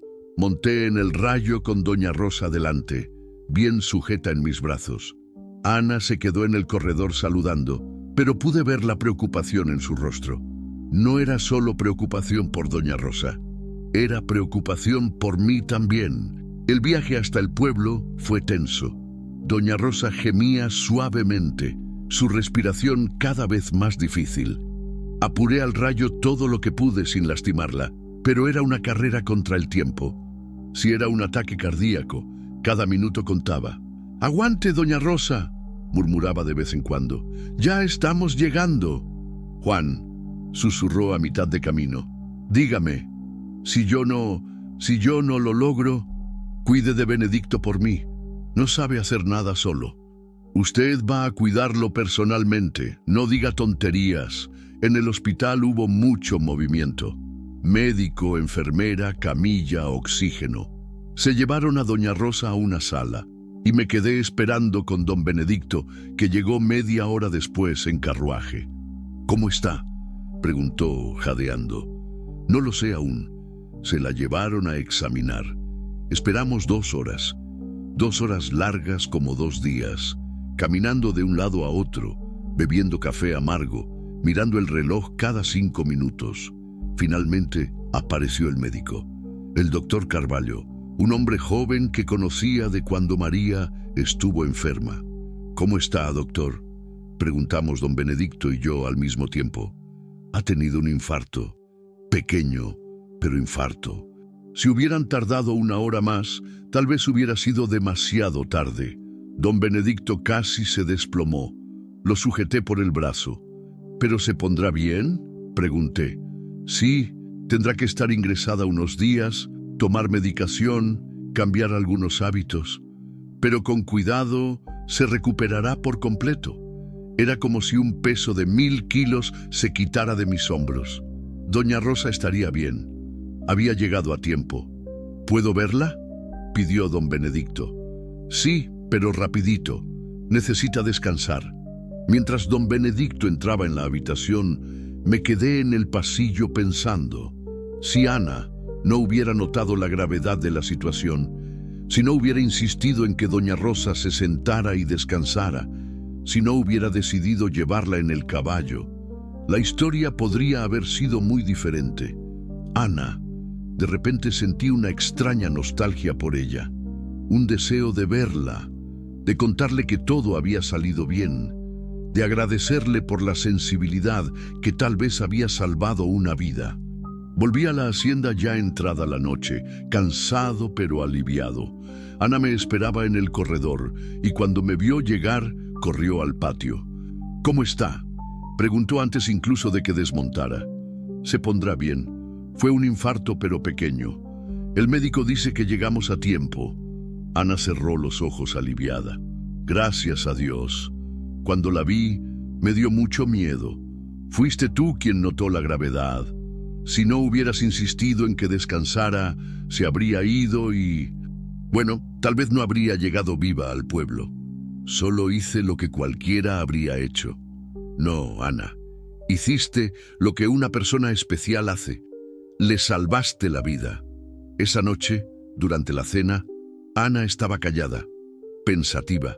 Jugaba con la comida más de lo que comía. Me miraba como si quisiera decir algo, pero no supiera cómo. ¿Qué pasa?, pregunté finalmente. Don Juan, cuando se fue con ella en el caballo, tuve miedo. ¿Miedo de que muriera en el camino? No, miedo de que usted no volviera. La sinceridad de la respuesta me pilló desprevenido. ¿Por qué no iba a volver? No lo sé. Sé que no tiene sentido. Pero cuando los vi alejarse por el camino, sentí una desesperación, como si fuera a quedarme sola para siempre. Ana, déjeme terminar. Levantó los ojos hacia mí decidida. Hoy me he dado cuenta de algo. No estoy aquí solo porque necesito un techo. No estoy aquí solo porque usted me salvó del jaguar. Estoy aquí porque ya no puedo imaginar mi vida lejos de usted. El silencio que siguió fue pesado. No un silencio malo, sino un silencio cargado de posibilidades. Ana, sabes que soy mucho mayor que tú. 25 años. No es el fin del mundo. Soy viudo, con una carga pesada. Y yo soy una mujer a la que abandonaron para que muriera. Todo el mundo tiene una carga pesada. ¿Y si la gente habla? Si dicen que estás conmigo por interés, ¿qué interés? Usted no es rico, no es poderoso. La gente que lo conoce sabe que es un hombre bueno, trabajador, honesto. Y la gente que no lo conoce, bueno, esa no importa. Me levanté de la mesa y fui hasta la ventana. Afuera, la noche estaba tranquila, llena de estrellas. El tipo de noche que le encantaba a María. Ana. Cuando María murió, pensé que no volvería a sentir nada por nadie, que esa parte de mí había muerto con ella. ¿Y ahora? Ahora ya no lo sé. Me has removido de una forma que no esperaba. Me has hecho sentir vivo de nuevo. Ana se acercó y se quedó a mi lado en la ventana. ¿Cree que a su esposa le molestaría? ¿Qué cosa? Que usted volviera a ser feliz, que volviera a amar a otra persona. Pensé en la pregunta. En realidad, era una pregunta que me hacía todas las noches desde hacía semanas. No. María siempre dijo que quería que fuera feliz. Incluso después de que ella se fuera, decía que el amor verdadero no es posesivo. No ata a las personas ni siquiera en la muerte. Entonces, ¿por qué duda tanto? Porque tengo miedo de no ser el hombre que te mereces. Tengo miedo de ser demasiado viejo, demasiado cansado, demasiado herido para empezar de nuevo. Ana tomó mi mano. Era pequeña y encallecida por el trabajo, pero cálida y firme. Don Juan, usted me conoció rota, humillada, sin esperanza. Y aún así me acogió, me protegió, me ayudó a reconstruirme. Si eso no es propio de un buen hombre, no sé lo que es. Ana, yo lo amo. Las palabras salieron así, sin rodeos, sin dramas. Pero el impacto fue como un rayo alcanzando mi pecho. Yo lo amo, repitió, mirándome a los ojos sin miedo. No es gratitud, no es dependencia, es amor, del tipo que mi madre dijo que reconocería cuando lo encontrara. ¿Estás segura? Absolutamente. ¿Y usted? ¿Qué siente por mí? La pregunta que había estado evitando durante semanas. La respuesta que conocía, pero que tenía miedo de admitir. Yo también te amo, Ana. Más de lo que debería. Más de lo que es sensato. Sonrió. La sonrisa más hermosa que había visto en mi vida. Entonces, ¿por qué estamos perdiendo el tiempo hablando? Y me besó. Un beso dulce, prolongado, lleno de promesas. Un beso que selló nuestro destino allí mismo. cuando nos separamos, me di cuenta de que estaba llorando. Lágrimas de alivio, de gratitud, de felicidad pura. Ana, ¿estás segura de verdad? ¿No te arrepentirás de atarte a un viejo? Don Juan, puede que tenga 60 años en el cuerpo, pero tiene el corazón de un joven enamorado. Y es de ese corazón del que me enamoré yo.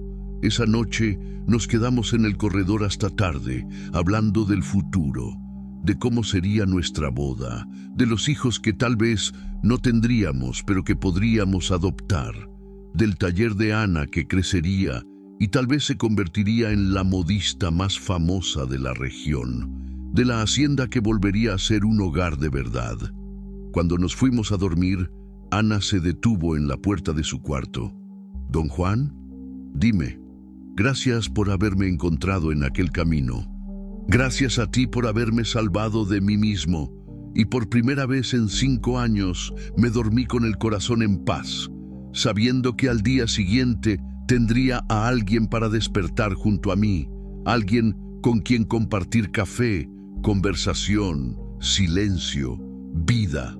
María tenía razón cuando decía que el amor verdadero nunca muere, solo se transforma, se renueva, encuentra nuevas formas de existir, y a veces, cuando menos lo espera uno, llama a la puerta de nuevo. 6 meses después, en una mañana de diciembre cálida y clara, estaba en el corredor de la casa viendo a Ana en el patio recogiendo jitomates del huerto. Llevaba un vestido amarillo que ella misma había cosido, el cabello recogido en un chongo flojo, tarareando suavemente mientras trabajaba. El ruido de la máquina de coser venía de dentro de la casa. Le había enseñado a Carmelita, una muchacha de la región, a trabajar con ella, y ahora el taller funcionaba casi solo. Era increíble cómo la vida podía cambiar en tan poco tiempo. La hacienda que durante 5 años había sido un panteón de sueños muertos, ahora bullía de vida.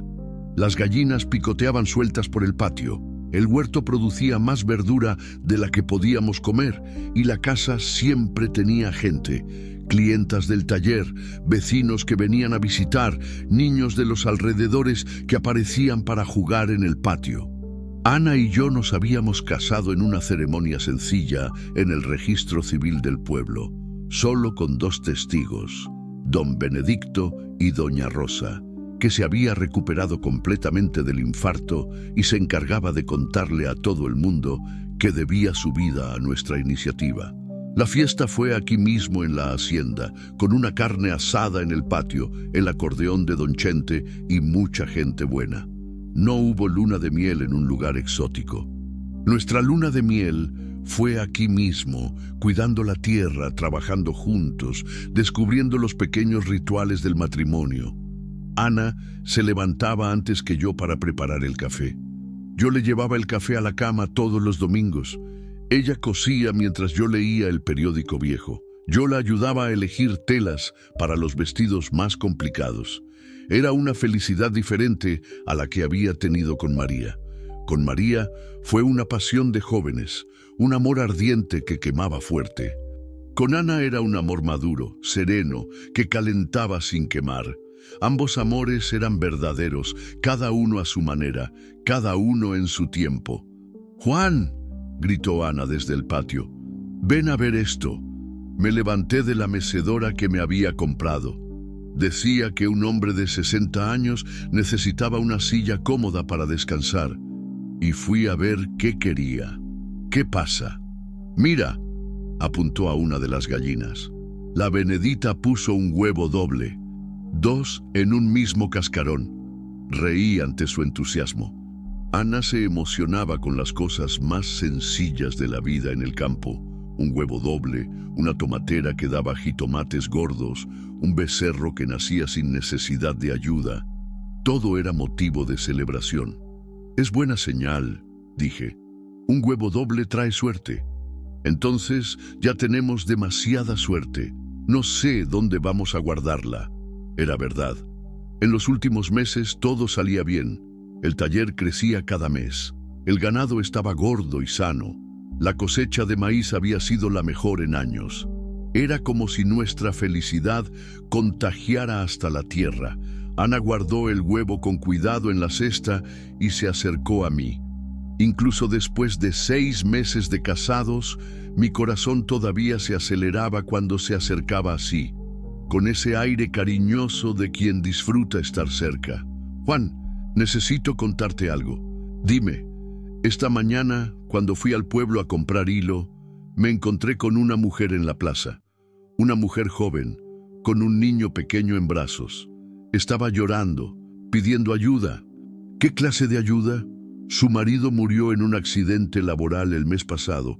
Se quedó sin casa, sin ingresos, sin familia que la ayudara. Estaba durmiendo en la plaza con el niño. Ya imaginaba a dónde quería llegar Ana con esa historia y ya sabía cuál iba a ser mi respuesta. ¿Y luego? Luego la traje para acá. ¿La trajiste? Está allá adentro, bañándose. Se llama Sonia. El niño es Pedrito, tiene 2 años. Pensé que podían quedarse aquí unos días hasta que se organizara. Ana me miraba con esos ojos llenos de esperanza mezclada con temor, como si creyera que iba a regañarla por traer gente extraña a la casa. Ana, esta casa es tuya tanto como mía. No necesitas pedir permiso para ayudar a quien lo necesita. Su rostro se iluminó. Entonces no le molesta. ¿Cómo me va a molestar? Fue así como nos conocimos nosotros. Tú en una situación difícil, yo ayudándote. Ahora eres tú ayudando a otra persona. Es el ciclo de la vida. Ana me abrazó fuerte como hacía siempre que se emocionaba. Sabía que lo entenderías. Cuando vi a esa mujer allí, con el niño en brazos, solo podía pensar en cómo me sentí perdida cuando mi padrastro me abandonó. Hiciste bien. Y si quieren quedarse más tiempo, pueden hacerlo. La casa es grande, hay trabajo de sobra en el taller. De hecho, sabe coser también. Aprendió con su madre, igual que yo. Podríamos entrenarla para que trabaje con nosotras.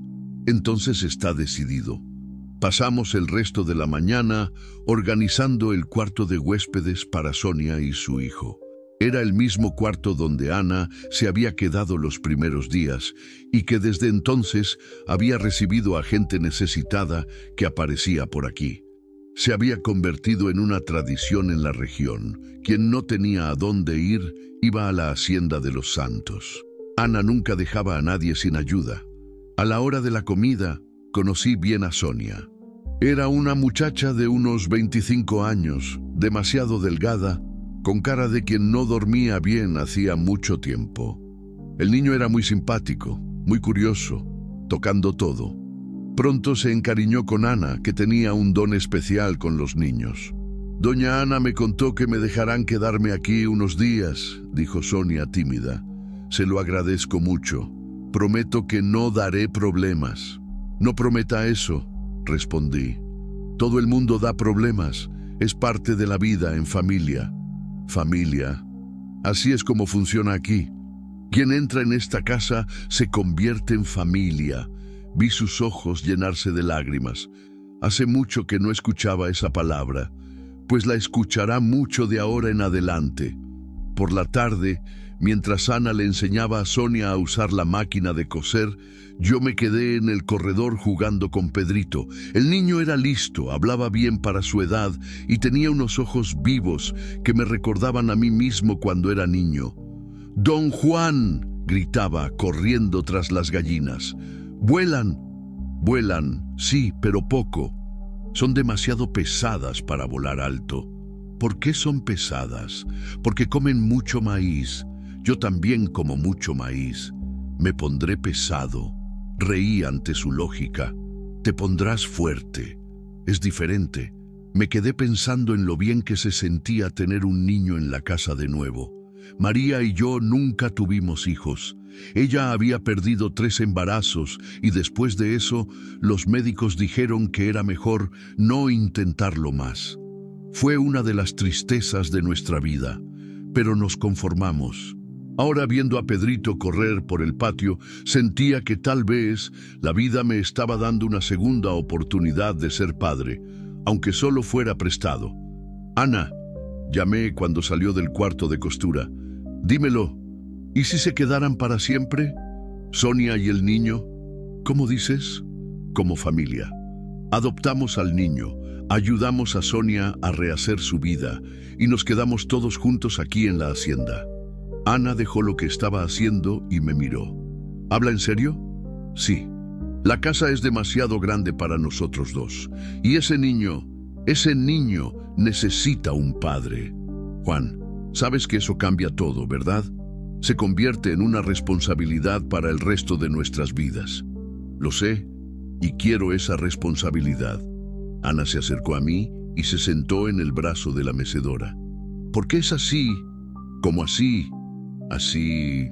Bueno, siempre dispuesto a ayudar, siempre abriendo su casa, su corazón, incluso después de todo lo que ha sufrido. Pensé en su pregunta.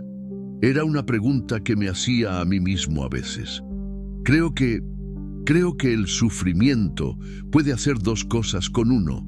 Puede dejarlo amargado, cerrado, enfadado con el mundo, o puede volverlo más sensible al dolor de los demás. Conmigo fue lo segundo. Y conmigo también. Por eso nos entendemos tan bien. Por eso, y porque tú me salvaste de convertirme en un hombre amargado. Usted me salvó primero. No, Ana, nos salvamos juntos. Nos salvamos el uno al otro al mismo tiempo. Esa noche, después de que Sonia acostó a Pedrito, nos quedamos los cuatro en el corredor platicando. Sonia contó su historia. Se había casado joven con un muchacho trabajador. Vivían bien hasta que ocurrió el accidente que le quitó la vida. Después de eso, la familia de su marido la echó de la casa. Dijeron que era demasiado joven para quedarse viuda honesta. Es increíble cuánta gente cruel hay en el mundo, comentó Ana. Así es, estuve de acuerdo. Pero también hay gente buena. Solo hay que buscar bien. ¿Y si no los hubiéramos encontrado a ustedes?, preguntó Sonia. ¿Habrían encontrado a otra persona buena? ¿U otra persona buena los habría encontrado a ustedes? Estas cosas no son por casualidad. ¿De verdad cree eso? Lo creo. Creo que las personas correctas aparecen en la vida de uno en el momento preciso. Puede tardar, puede ser de una manera que uno no espera, pero aparecen. Ana me tomó de la mano. Así fue con nosotros. Así fue. Y ahora es así con ustedes. Sonia se quedó en silencio un momento, mirando las estrellas. Ustedes son ángeles, dijo finalmente. No, no lo somos, rió Ana. Somos solo personas que un día también necesitaron ayuda y que descubrieron que ayudar a los demás es una forma de ayudarse a uno mismo, agregué.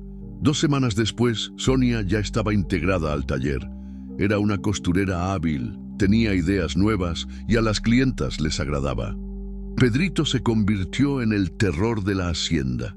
Se subía a los árboles, perseguía a los gatos, hacía amigos con todo el mundo que aparecía. Nunca me había divertido tanto en mi vida. Una tarde, estaba enseñándole a montar en el rayo cuando Ana vino corriendo desde el taller.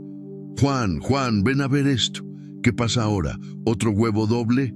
Mejor, una carta. ¿Una carta de quién? Del gobierno estatal. Acaba de llegar con el correo. Tomé la carta de sus manos, algo desconfiado. La correspondencia del gobierno nunca era buena señal. La abrí despacio, la leí una vez, luego la leí de nuevo para asegurarme de que estaba entendiendo bien. ¿Y bien?, preguntó Ana impaciente. Quieren convertir la hacienda en un centro de capacitación profesional. ¿Cómo? Aquí está. Le mostré el papel. Se enteraron del taller, de cómo están capacitando a otras mujeres para coser. Quieren hacer un convenio. El gobierno envía material y paga un salario para las instructoras. Ustedes se encargarán de enseñar costura a mujeres de la región que necesitan un oficio. Ana abrió los ojos como platos. Habla en serio. Hablo en serio. Y mira esto. Ofrecen remodelar la casa, construir aulas, comprar máquinas nuevas. Todo pagado por el gobierno. Dios mío, Eso significa que su sueño de tener un gran taller se ha hecho realidad y que podremos ayudar a mucha más gente de la que imaginábamos. Ana comenzó a llorar. Lágrimas de alegría pura, del tipo que solo sale cuando la vida lo sorprende a uno con algo mejor de lo que soñaba. Ana, ¿estás bien? Estoy más que bien. Estoy asustada de tanta felicidad. ¿Por qué? Porque tengo miedo de despertar y descubrir que todo esto es un sueño. Tomé su rostro entre mis manos, miré profundamente en esos ojos castaños que me hicieron aprender a amar de nuevo.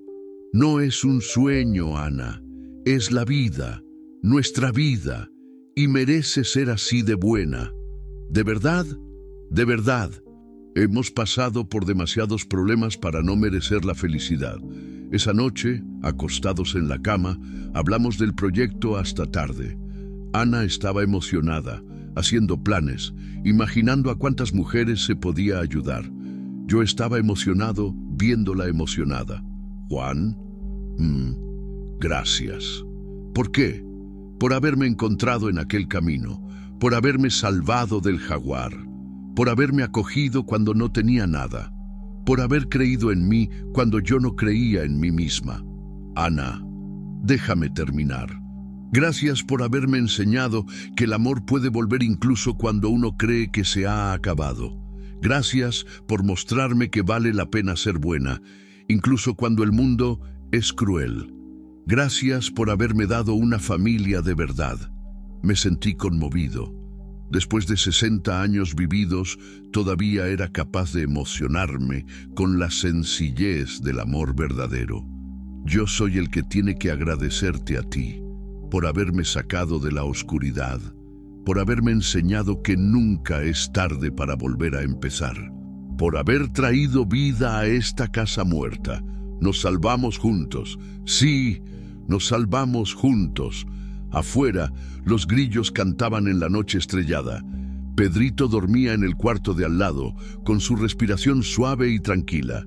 Sonia cosía en el taller, preparando un pedido para el día siguiente. La hacienda respiraba vida, esperanza, futuro. Pensé en María, como siempre pensaba antes de dormirme, pero esta vez no fue con nostalgia dolorosa, fue con gratitud. Gratitud por haberme enseñado a amar. Gratitud por haberme dejado libre para amar de nuevo.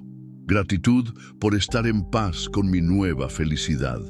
Ana se durmió acurrucada en mi pecho y me quedé despierto un poco más, solo sintiendo el milagro de no estar más solo, de haber encontrado en un camino polvoriento del corazón de Jalisco, en el momento que menos esperaba, la segunda oportunidad que todo el mundo merece, pero que no todo el mundo tiene. A veces pienso que la vida está hecha de encuentros casuales, que cambian todo. Ana me encontró cuando estaba a punto de morir. Yo la encontré cuando estaba muerto en vida. Sonia nos encontró cuando no tenía a dónde ir. Y todos esos encuentros sucedieron porque en algún momento alguien eligió detenerse, mirar, extender la mano. Eligió ver al ser humano antes de ver el problema.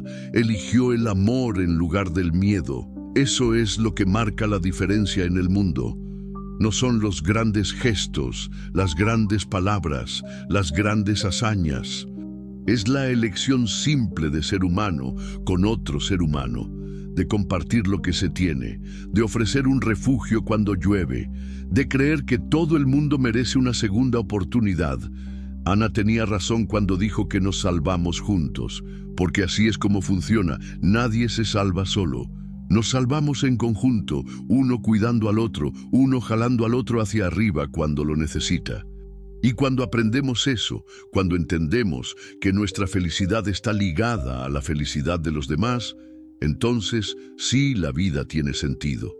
Entonces sí vale la pena haber vivido 60 años para descubrir que todavía había mucho amor para dar. El amor nunca se acaba. Solo se transforma y a veces, cuando uno cree que ya está todo perdido, cuando uno cree que ya no sobra nada, aparece de nuevo. en un camino de tierra, en medio de una tormenta, en el grito de una mujer amenazada por un jaguar. Y lo cambia todo, para siempre. Hay encuentros que salvan, hay personas que llegan cuando la esperanza ya se ha ido y encienden una nueva luz en la oscuridad. No son ángeles, no son santos, son solo seres humanos que eligieron ser buenos en un mundo que a veces se olvida de la bondad. Y esa elección, por pequeña que parezca, tiene el poder de transformar destinos, cambiar vidas, hacer renacer corazones que se creían muertos. Porque al final todos somos solo personas perdidas buscando a otras personas perdidas para no perdernos juntos. Y cuando nos encontramos, cuando nos reconocemos, cuando decidimos caminar lado a lado, entonces sí descubrimos para qué sirve la vida. Para amar, para cuidar, para construir juntos un mundo mejor, una persona a la vez.